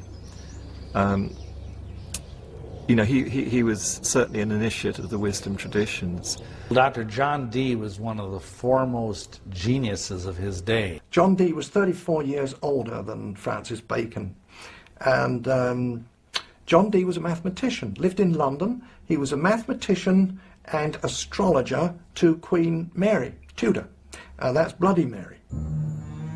While Dee began in Mary's service, he soon fell out of favor because of his bizarre experiments, and some say his friendship with Elizabeth. In any case, Dee was imprisoned under suspicion of sorcery, an accusation that would follow him throughout his life, and one that seems not unfounded considering his system of magic is still practiced by many occultists to this day. One thing that he is most noted for today among occultists is that he and a fellow named Edward Kelly, who was a medium, did magical invocations related to the Book of Enoch to produce an entire, what today is called, the Enochian system of magic. And it's this incredibly complex language and alphabet and cubes and magic squares, and it's extremely complex, and it's very, very powerful. In his quest for knowledge, Dee tapped into the powers of the beyond, hoping to learn secrets from the spirit realm. But that's not to say he wasn't trying to communicate with angels. He did. And they can be contacted and talked with. Roughly it means messengers of God. So that's what Dee was trying to do in his own way. But he obviously was too open about it, so in the end he got persecuted for this. But not everyone saw Dee's dabbling as communicating with angels of God. Dee once wrote that he was looked upon as a companion of hellhounds, a caller and a conjurer of wicked and damned spirits. Yet like Bacon, he practiced much of his craft in secret as an active member of the Rosicrucians in England. Some even credit Dee with founding the modern Rosicrucian movement. As such, communing with angelic beings that provide scientific knowledge was a familiar practice. Now, there was a pretty very brief and shady dividing line between what they called scientific knowledge and what we might call outright witchcraft today. It was the demarcation there was very shadowy. This shadowy line was one that Dee crossed many times. Yet for a while, he flourished under the reign of Queen Elizabeth. During this era, some believe that he was a kind of mentor to Sir Francis Bacon. Well, we know from Dee's diary that Bacon made one visit, at least, to Dr. John Dee's home at Mortlake. And when these visits were recorded, Dee was meaning people had come to talk with Dee and discuss esoteric matters with him and to use his library and so on like that. So we know that's a historical record we have. Otherwise, it's circumstantial evidence. Bacon clearly knew Dr. John Dee because he was an important person in Queen Elizabeth's court, and Francis Bacon was a courtier. Perhaps the reason for the lack of records in Bacon's relationship with John Dee is that their work was done behind the veil of secret societies. There's always been these secret societies trying to promote learning and raise the level of people's thought and culture to a kinder level and higher level. But mostly they've worked in secret because the church, most of the different churches have been so, well, not very kind. The problem we're dealing with here is that Europeans discovered an awful lot of information, and very important, good, solid information of sciences that had been, developed richly elsewhere and that were brought into Europe and were so threatening to Christianity that they had to be suppressed. We know what happened to Galileo, and we know what happened to endless numbers of Giordano Bruno and so many others in science. They had to go underground. So the process of forcing knowledge and wisdom underground created a lot of coding and a lot of buzzwords and a lot of secret gestures and terms that still aren't understood to this day. So Dee is amongst that group. While men such as Galileo were persecuted for representing scientific knowledge, the secret societies of the Elizabethan era were in danger not for the knowledge they possessed, but how they obtained it, through occult practices of summoning spirits and conjuring demons. They were, nevertheless, determined to continue for the cause of science and learning. Dr. John Dee led the way in this arena. His method became known as angel magic because of his contact with spirits that Dee believed were sometimes good and sometimes evil. At one point, Dee's angels compelled him to visit the Holy Roman Emperor, Rudolph II, and tell him that he was wicked and that if he did not repent, God would throw him down. Incredibly, Dee obeyed the angels, visited the emperor, and established a friendship that would help to protect him from persecution later on. In his experiments, Dee worked with a medium named Edward Kelly. Kelly was the one who often made contact with the spirits Dee communed with. In a diary entry of June 8, 1584, Dee records a startling account. He claims that Kelly was greatly troubled when the angels tried to persuade him that Jesus was not God, and that no prayers ought to be made to him. They further claimed that sin did not really exist, and that man's soul simply moves from one body to another, in what sounds like reincarnation. Upon hearing this, Kelly was apparently distraught, and believed they had contacted evil spirits. Nevertheless, the angels provided Dr. Dee with gifts of knowledge.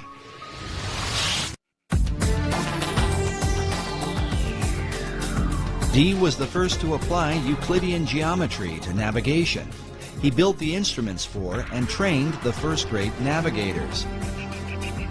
He is credited with coining the word Britannia, or Britain, and his influence laid the foundation for what would become the British Empire. He made his own maps and is said to have charted the northeast and northwest passages in his attempts to increase the wealth of England by gaining access to the New World. And believe it or not, the New World has been secretly influenced by his example. John Dee is considered the original wizard. He was the inspiration for the character of Prospero in Shakespeare's The Tempest, and for Christopher Marlowe's Dr. Faustus.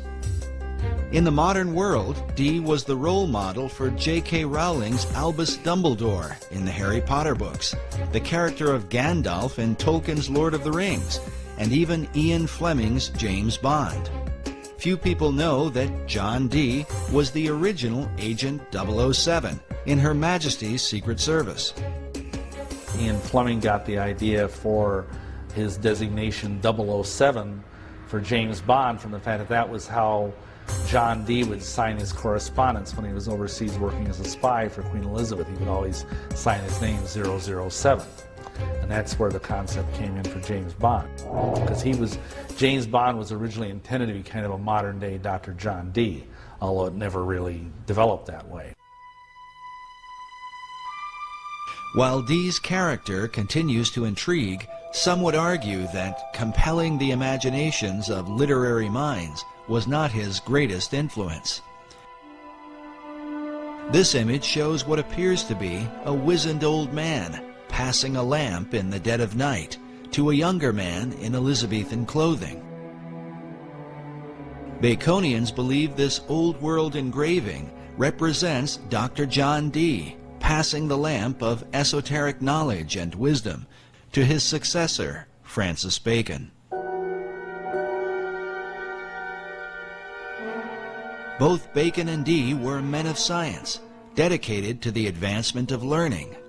Both men were members of the Rosicrucian Society, of which Bacon would become the chief. Like Bacon, John Dee believed that America was indeed the lost continent of Atlantis. But where did he get this idea? Was it given to him by his angels?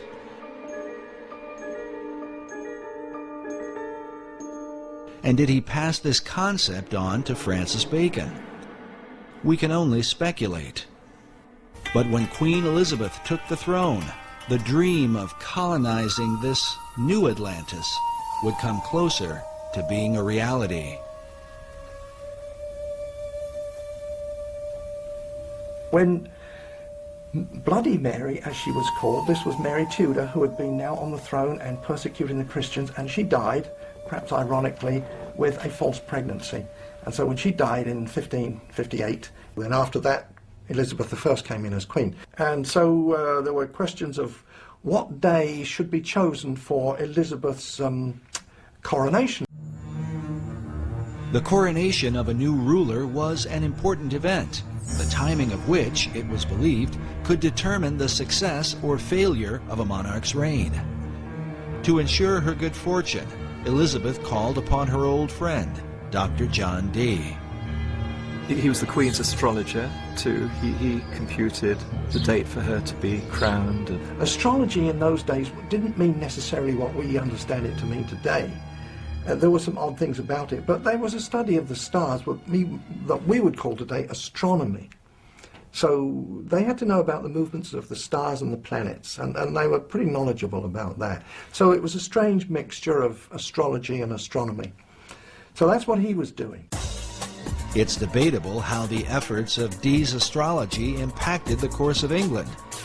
But when the new queen took the throne, it marked the beginning of an unprecedented era in English history. During this time, the language of the New World would be transformed, ancient knowledge would unfold, and the course of the philosophic empire would be established. The modern world would be changed forever, largely because of Queen Elizabeth I. And she was bright. This was Queen Elizabeth of England, one of the brightest queens that England has ever had. Whether she was a true Christian or not was perhaps doubtful, but at least she did support the Protestant cause and not the Catholic one.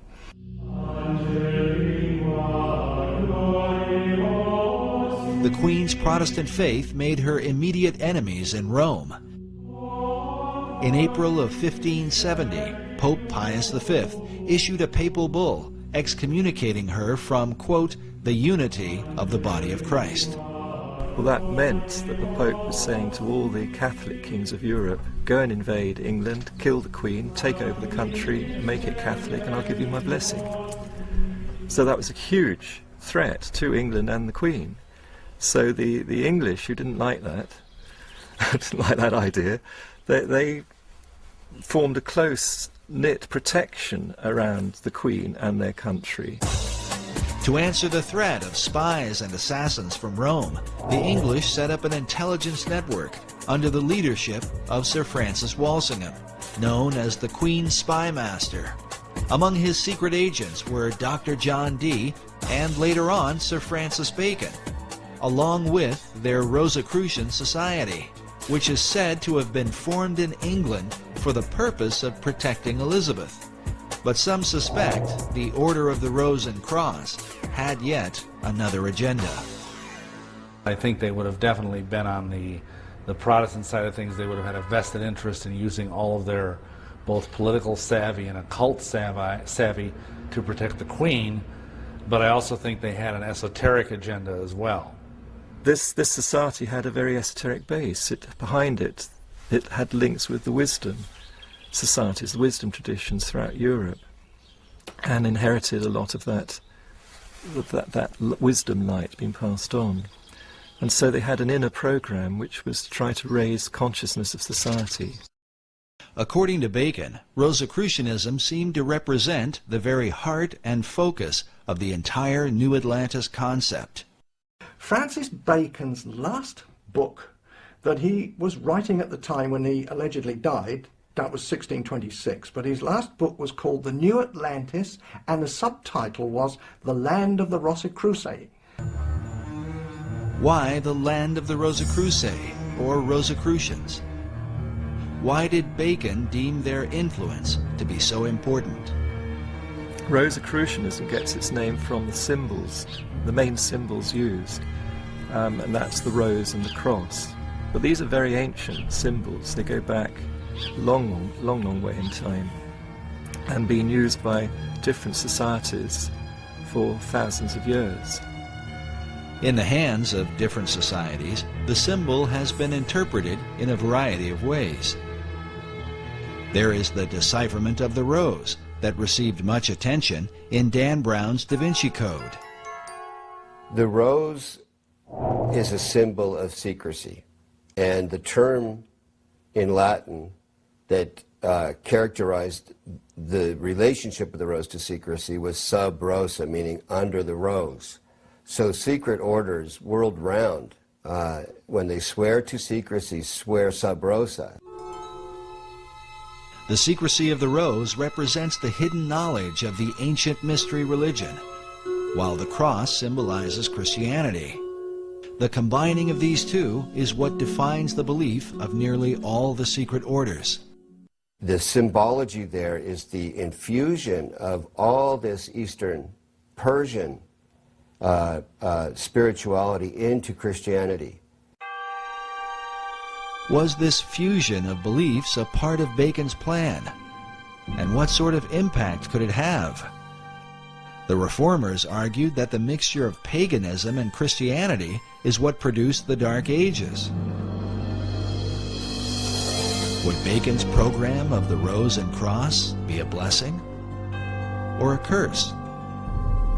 And how would this whole thing be carried out?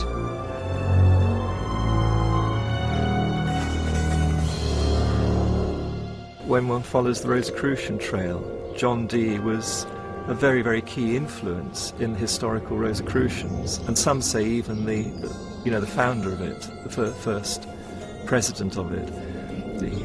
But at some point, the presidency was given over to Francis Bacon, and he was in charge of the Rosicrucians, not just in England, but it spread right through Europe, and was following Bacon's particular program. And outwardly Bacon called his program the advancement of proficience of learning. This advancement of learning represented Bacon's desire to transform the world through knowledge.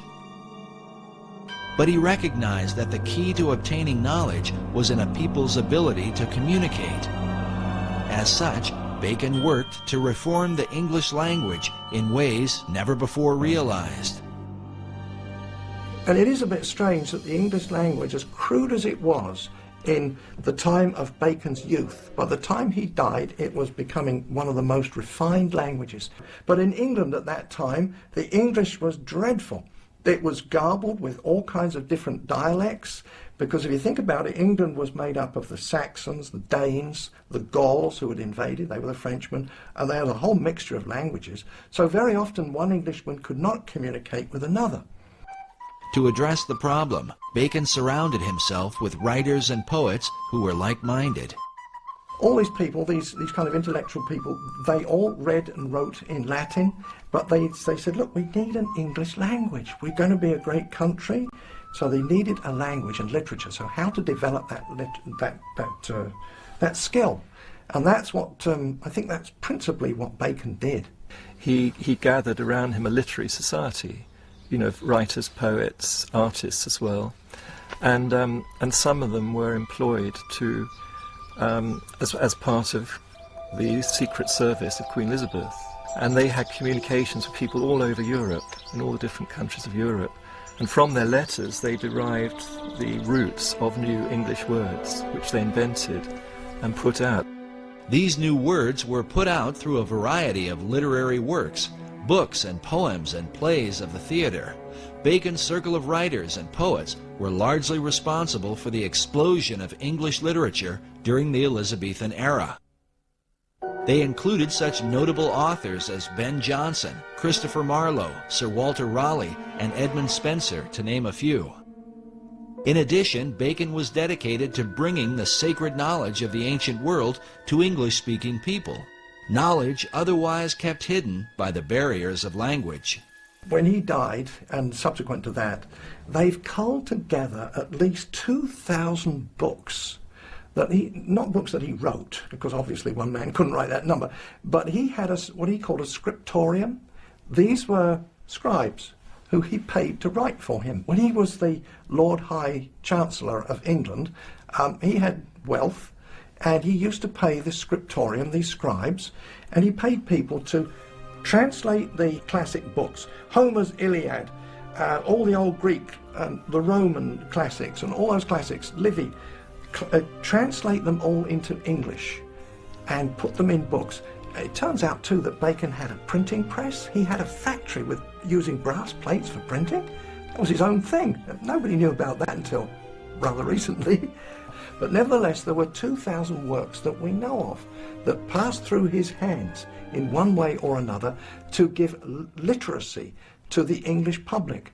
Printing presses to make these books available to many people at a cheap price. But Bacon's purpose and that of his literary society was to prepare the people of the old world to colonize the land of the new. As the term colonization scheme suggests, the launching of Bacon's plan for America was not by chance, but by design.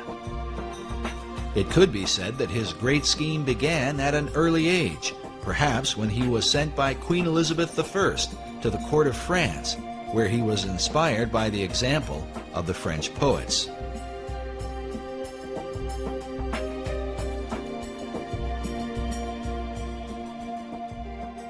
Another major influence, he obviously was inspired in France by the French Pleiades, the group of French poets who were deliberately trying to make the French language into a really good language, particularly for poetry and writings and so on of that sort. And Bacon spent several years at the French court, came back very inspired and wanted to do the same thing for the English language. Upon his return to England, he was sent to study law at the prestigious Gray's Inn in London, where his statue can be seen today. It was here that Bacon formed the beginnings of his own literary society, a secret group known as the Knights of the Helmet. The Knights of the Helmet were actually the name of a masque he wrote, or it's thought he must have written, because masks were put together by a lot of people for the royal court or for the Inns of Court, which was where the lawyers were. And to get a job as a lawyer or a minister or official in the government, you had to be, first of all, a lawyer, and you had to know how the royal court worked. So every year they had to put on huge celebrations imitating the royal court, and part of that celebration was masks. And many people were involved in creating these entertainments with their masks. Francis Bacon just one of them, but he became a key one, and he wrote quite a lot of the mask material, which one can identify. You know, once you get to know Bacon and his writings, you can identify what was done. And he's acclaimed by the lawyers as being the great one who inspired them and led them and wrote for them, you know. But the Knights of the Helmets was the name of one of the masks at a key moment when the whole Shakespeare authorship, the name the Shakespeare was being used for the first time. The Knights of the Helmet took as their inspiration the Greek goddess Pallas Athena, who carried a spear and who wore a great helmet, a symbol of secrecy. According to tradition, one that wears the helmet of Athena becomes invisible. And they had to swear allegiance to it. And not only that, Athena, the goddess Athena, carried a spear that she shook in the eyes of ignorance. And she was one of the greatest goddesses among the Greeks, ruling through intellect and man's wisdom. Even as Dr. John Dee had been inspired by angelic beings, some researchers believe that a spiritual encounter with Pallas Athena gave Bacon the inspiration for his life's work. Well, in some of those cipher writings that he had written, he writes there how this, he heard an heavenly voice. The voice he heard inspired him towards secrecy and to imitate the work of God. The Divine Majesty takes delight to hide his work, according to the innocent play of children. Surely for thee to follow the example of the Most High God cannot be censored. Therefore put away popular applause, and after the manner of Solomon the king, compose a history of thy time, and fold it into enigmatical writings and cunning mixtures of the theatre. That was his mission in life. And for the rest of Bacon's life, he was dedicated to that one purpose. Baconian scholars believe that Bacon's revelation led him to develop a series of theatrical works that would teach the English people and transform them into a nation that could one day dominate the world and resurrect the Atlantean dream. Believing that he put away popular applause as his heavenly voice had commanded, he is said to have written behind the identity of William Shakespeare. Shakespeare is a synonym for Apollo and Pallas Athena. They're both known as shakers of the spear in classical tradition, and the spear represents a ray of light, a ray of wisdom, and they shake that spear at the dragon of ignorance. Exactly what Ben Jonson says in his preface to the Shakespeare Folio, to shake a lance at the dragon of ignorance. And this is the role of an Apollo or Pallas Athena. And they have always been the muses of the other 9 muses, who themselves are the muses of all the writers, poets, artists, and so on in history. So Apollo and Athena are the great inspirers. They're the great Shakespeares. Bacon incorporated these Greek gods within a key symbol, the AA headpiece representing Apollo and Athena. Usually one of the A's is shaded, denoting a light and dark side. This symbol is found printed at the head of certain pages within the Shakespeare Folio and among the acknowledged works of Francis Bacon. Of the two polarities, Apollo and Athena, it was Athena that seemed to dominate Bacon's imagination. Pallas Athena was, she shook her spear at the eyes of ignorance. So she was the spear shaker. Now, she's always been known as the spear shaker. That was long before the time of Bacon. Back to the Greeks, the spear shaker. So he took that name, spear shaker, and just turned it around to make it Shakespeare. And it used to be written with a hyphen, and then it became one word. Shakespeare as the name of the playwright for those Shakespearean plays. But what of the real William Shakespeare, the Stratford man whose name has been revered for nearly 500 years? His writings have been attributed to a number of other authors, including the playwright Christopher Marlowe, Edward de Vere, the 17th Earl of Oxford, and even Queen Elizabeth herself. But Sir Francis Bacon seems to lead the pack of would-be bards, with well over 200 books, essays, and pamphlets on the subject, many of which insist he is the real and true Shakespeare. Meanwhile, Baconian scholars argue that the Stratford man simply lacked the experience and education to have written the works that bear his name. There is a mystery, because when you look at the plays, everything that's in them and what lies behind them in terms of experience, knowledge, and so on like that's expressed through the plays, and the philosophy in the plays, and so on like that, they do not match up with what we know of the life of the actor. In fact, the life of the actor is quite well known. There's quite a lot of research being done on William Shakespeare Stratford, so a lot is known about his life, and none of it matches up what you can deduce from the author from the plays themselves.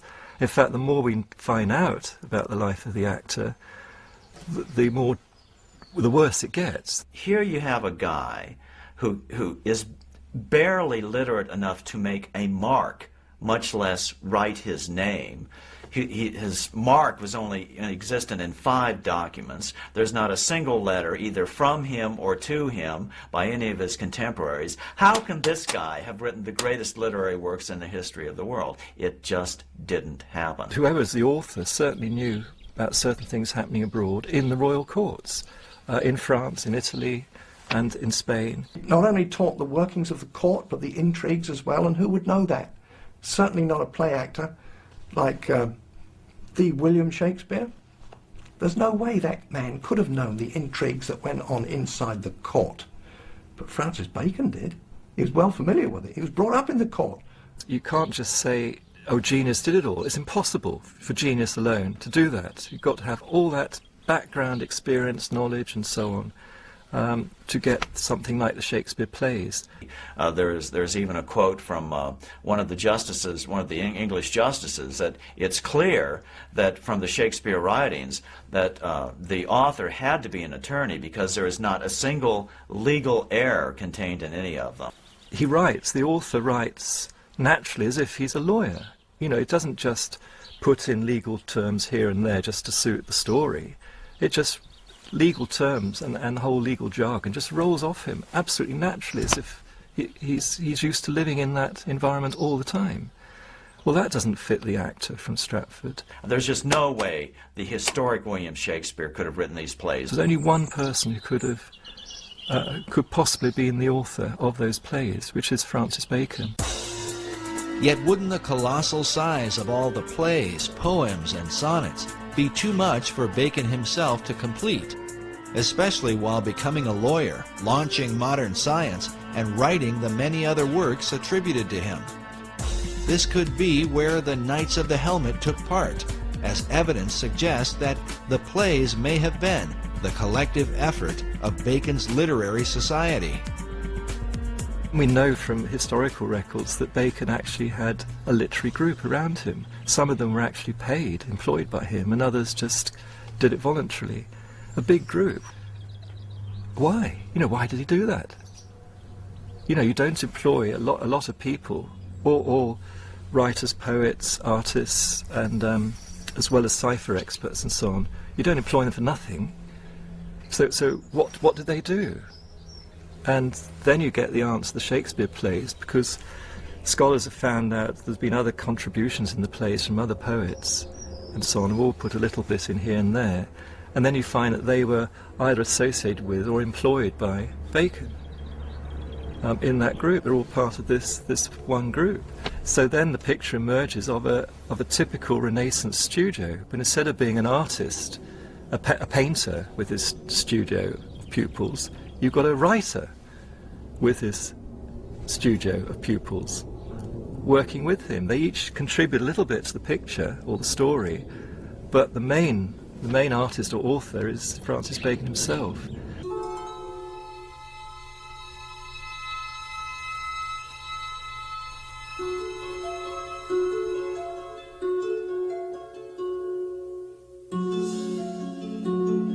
But in the town of Stratford-upon-Avon, people come from all over the world to view the birthplace of the man considered to be the greatest literary mind of all time. In Stratford, they hold a strong view against the suggestion that Shakespeare was anyone but himself. It's a conspiracy theory, and it's all aimed at toppling the greatest writer who's ever lived. There is a Shakespearean trust in England, and these are people who are dedicated to the cause of supporting and maintaining that William Shakespeare, the actor, was the actual playwright. I think it's highly unlikely. Dr. Paul Edmondson is the head of education at the Shakespeare Birthplace Trust in Stratford-upon-Avon. In this debate, he is known as a Stratfordian, not just because of where he lives, but because of his traditional view of Shakespeare. The Stratfordians are considered the academic adversaries of Baconians. We asked Dr. Edmondson to comment on the Bacon-Shakespeare theory. It first occurred in 1785. A vicar just outside Stratford got to the age of 80, and then there's some report of him burning the papers that he'd been working on, as if in his later years he just kind of renounced any theory that he had about Bacon. It was taken up in 1856 by, what a surprise, Delia Bacon, no descendant, but she wanted to prove that Bacon wrote the plays. She even went as far as having herself locked in Holy Trinity Church to dig up the grave of Shakespeare, convinced that some manuscripts would have been inside the grave saying, "I did not write the plays, it was Bacon instead." And she didn't get as far as digging up the corpse of Shakespeare, and later she went mad after the publication of her book. But her book was groundbreaking. She had good support from Nathaniel Hawthorne, Mark Twain. She knew literary figures in the States. Mark Twain was certainly convinced that the historic William Shakespeare did not write the Shakespeare plays. And this is a guy, how can you deny his conclusions? He had the money to investigate it. He had the time to investigate it. He's not known as a crackpot in any other venue. In 1909, Twain took up the Bacon-Shakespeare controversy with his own book titled Is Shakespeare Dead?, in which he questions the reputation of the Stratford actor in his lifetime. He's saying that in Shakespeare's own life, no one regarded him as being important or famous or a brilliant playwright or anything like that. It was only 2 or 3 generations after his death that suddenly the historic William Shakespeare became a big deal. So however, the plays enjoyed immediate success and immediate prominence. So how do you explain that? That's simply not true. There's all sorts of evidence that he died and that he was remembered after his death. First of all, there's the very significant memorial bust in Holy Trinity Church, which not only is an early likeness of Shakespeare to give us a sense of what the man actually looked like, but it also mentions him as a great writer. On the inscription of the monument, "See living art," but paid to serve his wit. I'm paraphrasing there, but it mentions living art and looking at the page rather than the monument, which is an echo of, or prefigures possibly, the commendatory verse of Ben Jonson, Shakespeare's friend and contemporary playwright, at the front of the first folio. The first folio is the first time Shakespeare's works are gathered together after his death by his friends. That's crucial. What is equally crucial is that the 2 tributes mentioned by Dr. Edmondson did not come about until years after Shakespeare's death. Other great writers of the time, like poet Ben Jonson, were given more immediate recognition within months of their passing. Just as importantly, the great folio assembled by Shakespeare's friends 7 years after his death contains what many believe to be some important clues. 19th century author W.F.C. Wigston referred to William Shakespeare as Phantom Captain Shakespeare, the Rosicrucian Mask. This may have been partly due to the world-famous Droeshout portrait that appears on the front of the original Great Folio of 1623. Note the presence of a line extending from the jawline of Shakespeare to the bottom of his left ear, as if to suggest the face were simply a mask. If this seems far-fetched, consider the dedication which appears beside it, written by poet Ben Jonson, a friend of both Shakespeare and Sir Francis Bacon. With a rather mysterious twist, Jonson concludes with the words, "Reader, look not on his picture, but his book." Why would Ben Jonson point the reader away from the face of Shakespeare and compel men to look upon the book instead? A dedication that seems to parallel the monument at Holy Trinity Church. On the inscription of the monument, "See living art, but paid to serve his wit." I'm paraphrasing there, but it mentions living art and looking at the page rather than the monument. Are these allusions made by the men who knew the real William Shakespeare, that he was simply a mask or front man for Francis Bacon? Bacon paid him off to go and keep his mouth shut. The monument at Holy Trinity Church refers to the page that serves Shakespeare's wit. But when one looks upon the page beneath his hand, it turns out to be blank. Some Baconians believe this is a secret code, alerting the reader that the Stratford man himself wrote nothing. The empty page is said to match the empty expression on the face of Shakespeare, who Baconians argue could barely write his name. It's actually a big embarrassment to, you could say, the academic fraternity that believe the actor wrote the plays. The question of Shakespeare's literacy is often mentioned because of the few known signatures he left behind. As one writer puts it, the scrawling, uncertain method of their execution stamps Shakespeare as unfamiliar with the use of a pen. Perhaps a modern equivalent of this is to say, you know, how good is your signature on your credit card? How good is your signature when you sign your name in a shop or on a bank transaction or whatever? There are several signatures which survive of Shakespeare. How good would you like them to be? While Baconians argue that Shakespeare lacked experience, Edmondson points out that, as the son of a glove maker, he was uniquely qualified. There's lots of references to different kinds of leather.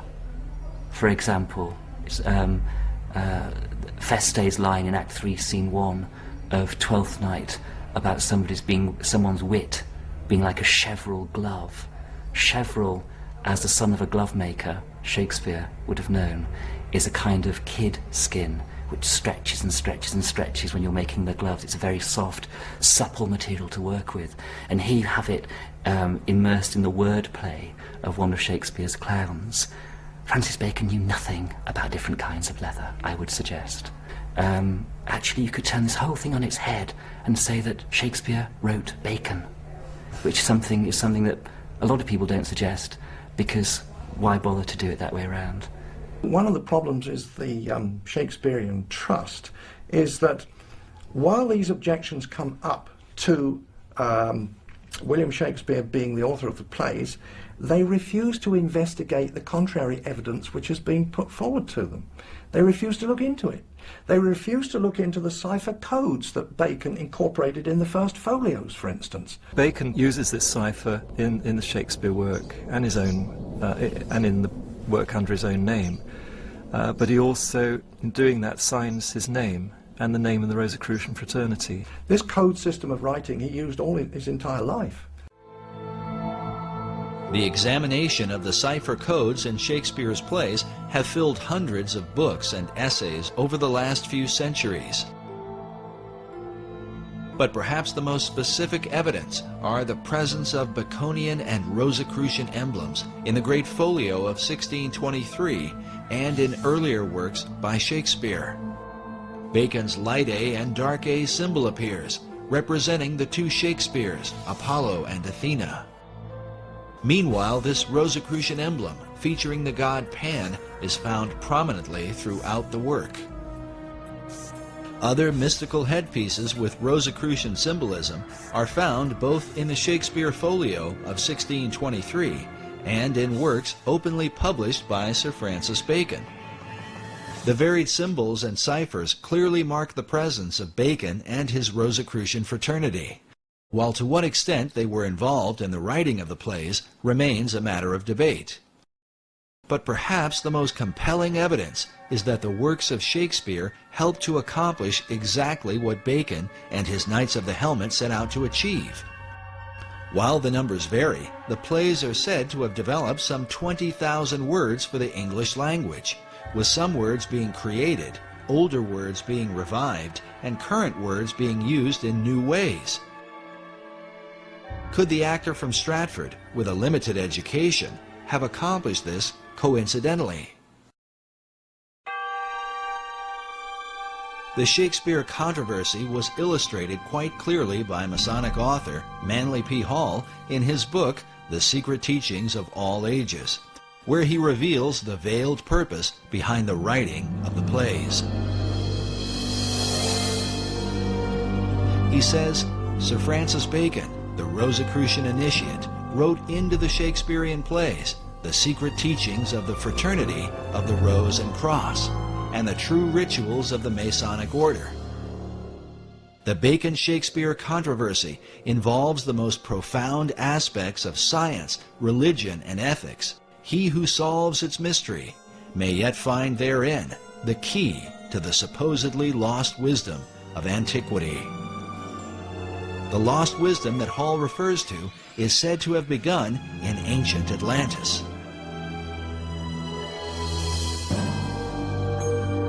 Is this the real key to understanding Shakespeare?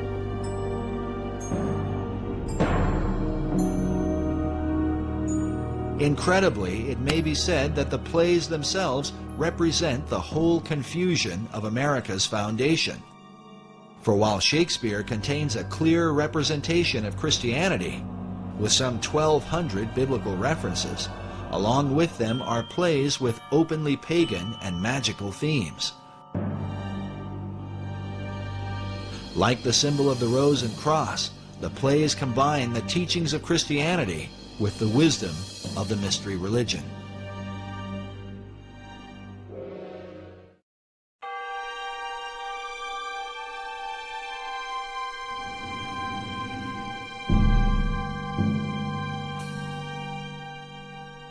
The purpose in blending religions in this way might have been to avoid the wars and conflicts that have afflicted men over the centuries.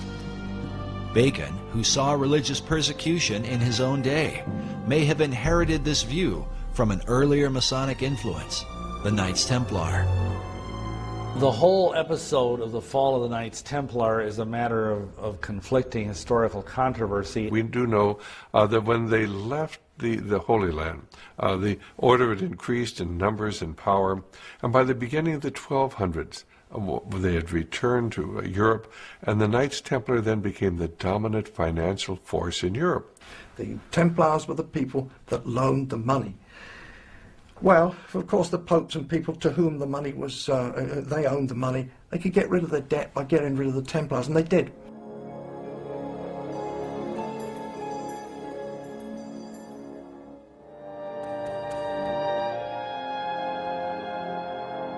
But in addition to the issue of debt, the Templars were accused for embracing certain religious doctrines they had picked up during their time in the Holy Land. It is said they began to combine the teachings of Christianity with the influence of Islam and Judaism, as well as spin-off cults known as the Yazidi and the Hashashin. What people did not understand is they had adopted the teachings of the ancient esoteric religions. And they were decreed by the Pope in 1308 in Europe and 1309 in England that the Templars should be disbanded, if not hunted down and killed. Many Templars were tortured under the Inquisition and even burned at the stake for heresy. But some of them escaped. And a lot of them, I think, went underground, because by no means did the dragnet, if you will, capture all of them. A lot of them fled to Scotland. They had to go into hiding. And one of the places they found to hide was the Masonic Lodge. There's no question but that the Knights Templar are the real fulcrum of the latter development of Freemasonry. And that's not saying that Freemasonry did not pre-exist the Knights Templar. It did. As the builders, as guilds of builders throughout Europe. It is from the influence of the Knights Templar that many believe Masonry began to develop its modern philosophy. A philosophy literally carved in stone and found in one of the most intriguing monuments of the Western world. Just outside of Edinburgh, Scotland, is the Rosslyn Chapel, a place that may well provide a door to understanding Masonry, the Knights Templar, and the ancient plan for America. It very conclusively demonstrates a profound relationship between Scotland and the Templars and the Freemasons, which is not really any big revelation. But of course the whole idea is that the three things go together.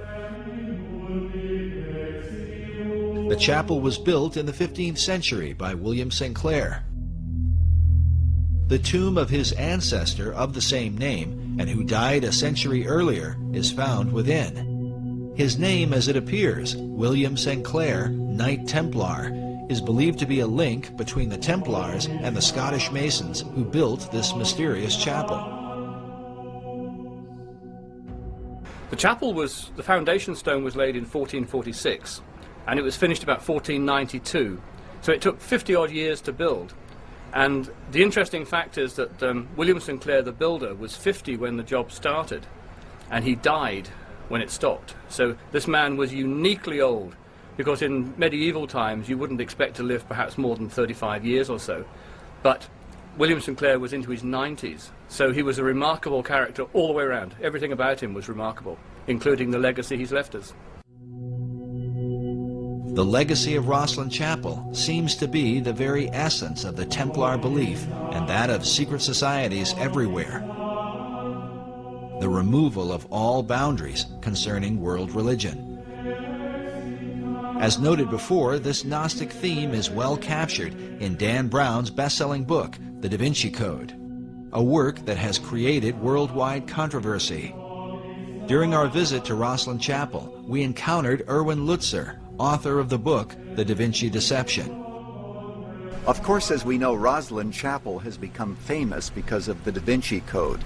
And you have people coming from all over the world staring at its ceilings, trying to crack its codes.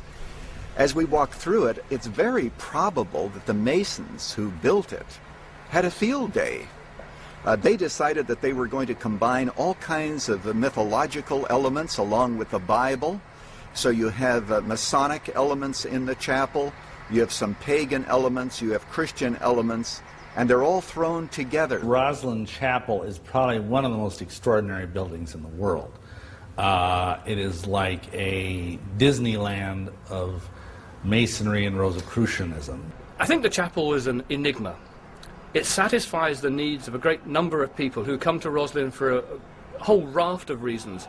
If you're a Knight Templar or a Freemason, if you are an American looking for some links with the New World before it was discovered, if you're a Sinclair, if you're religious or an art historian or an architectural historian, an esoteric, Rosslyn has got something for you. If you're a paganist, we have over 110 green men. Most churches will have 1 or 2 green men, but we have over 100 of them. The Green Man is a representation of an ancient fertility god, just one of the many pagan icons in the chapel. And so Rosslyn, not only does it offer a great many things to different people, but it also offers a mystery. The mystery, he explains, is that Rosslyn Chapel, while designed as a Christian church, is filled with so many religious symbols, a person is confused about what they are compelled to worship. It's like having a VCR. You know pretty much what it's meant to do, but you can't actually make it work properly. No one can follow the instructions. And the chapel is like that. We know it's a church. That's fair enough. But it has so many other little stories connected with it and mysteries, and the carvings are not particularly clear, and they can be interpreted one way or another. And so for everything you see in the chapel, there's probably 3 answers. And that, I think, is its great appeal. Centuries after its construction, researchers continue to question the overarching message of the chapel? What was the intent of its design? It may have had a point for the Masons who made it, in the sense that there were various messages that were conveyed. Essentially, Masonry's doctrine, foundationally, and they will even say this publicly, is universalism, which is the idea that basically all religions are the same. It doesn't matter what religion you are, as long as you're sincere and devout in your beliefs, and that all men, they say, may gather at the hospitable altars of Masonry no matter what their religious belief. So, in that sense, they're very much part of pushing toward a one-world religion, and to view biblical Christianity as basically the enemy. Because biblical Christianity makes unique claims about itself that none of these other groups, the Rosicrucians, the Masons, any of these groups, will acknowledge. Some of us are convinced it's important that Christianity be held distinct from some of the elements that are found here in Rosslyn Chapel. After all, the message of Jesus Christ is very, very unique. But throughout history, you've always found those who want to blend together various ideas, various organizations, and various religions. And here at the Rosslyn Chapel, people can come and they can practically see anything that they want. But within the monument is evidence, not only of what the Templars and Masons came to believe, but perhaps a reflection of things to come. The promise of a land where one day their ancient hope might be fulfilled. For inside Rosslyn Chapel, along with the haunting imagery, is evidence of the New World prior to the discovery of Columbus. Well, there is this window which is decorated. The window frame is decorated with Indian corn or maize, and the chapel was built in the 15th century. So it is strange that Indian corn, which wasn't ever grown here, is used as a motif. The chapel was finished around 1492, the same year Columbus is thought to have come to America. This would mean the carvings would have been completed beforehand. But how did the Masons who built this chapel have knowledge of Indian corn, a crop not grown in Europe and indigenous to the New World? Who knows? There are lots of mysteries about this chapel. Another mystery is the presence of Aloha cactus plants, also indigenous to America, and like the Indian corn, carved along the arches of the chapel. But even with these, academics have been skeptical. Yet a third carving, a trefoil plant, or type of clover, is said by Rosslyn Chapel director Stuart Beattie to have convinced one skeptic in particular. The trefoil plant is quite interesting. Rosslyn Chapel does have carvings of plants that we believe came from the New World before Columbus discovered America. We've had these plants investigated, and a botanist from the university had a good look at them, and he wasn't particularly convinced, as academics need to be. He wasn't 100% sure that these plants were in fact Aloha cactus and sweet corn. And I think his logic was that the people who went to the New World and recorded these images on parchment brought those images back. They would have been translated to wood and then subsequently translated to stone. And it's that process which removes them from the original 2 or 3 times, which means that there are discrepancies that can build in. And so, being an academic, he was uncomfortable with these images. And when looking around the chapel, he suddenly, his eyes lit up, and he came and got me, and he said, whilst I was fairly unsure about the sweet corn and Aloha cactus as being honestly genuine, I have found a trefoil plant on what would have been the outside of the chapel at the time, but is now the baptistry, that would only have been found in the New World. Therefore, I am much more comfortable to say that the other plants are also honest and true.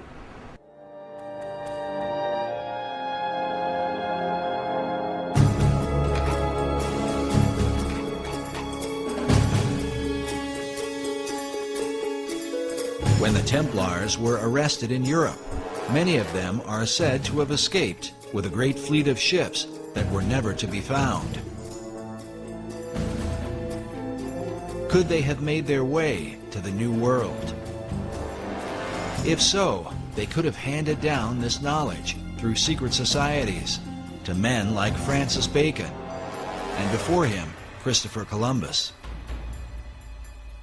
Some people believe that Columbus didn't just accidentally stumble onto America, that some secret society which he had access to had knowledge of the existence of the continent of both North and South America. Was Christopher Columbus a member of a secret order? Some researchers point to this painting that depicts Columbus with his left hand in a Kabbalistic gesture, denoting the left-hand path of the initiate, meaning the path of darkness or secrecy.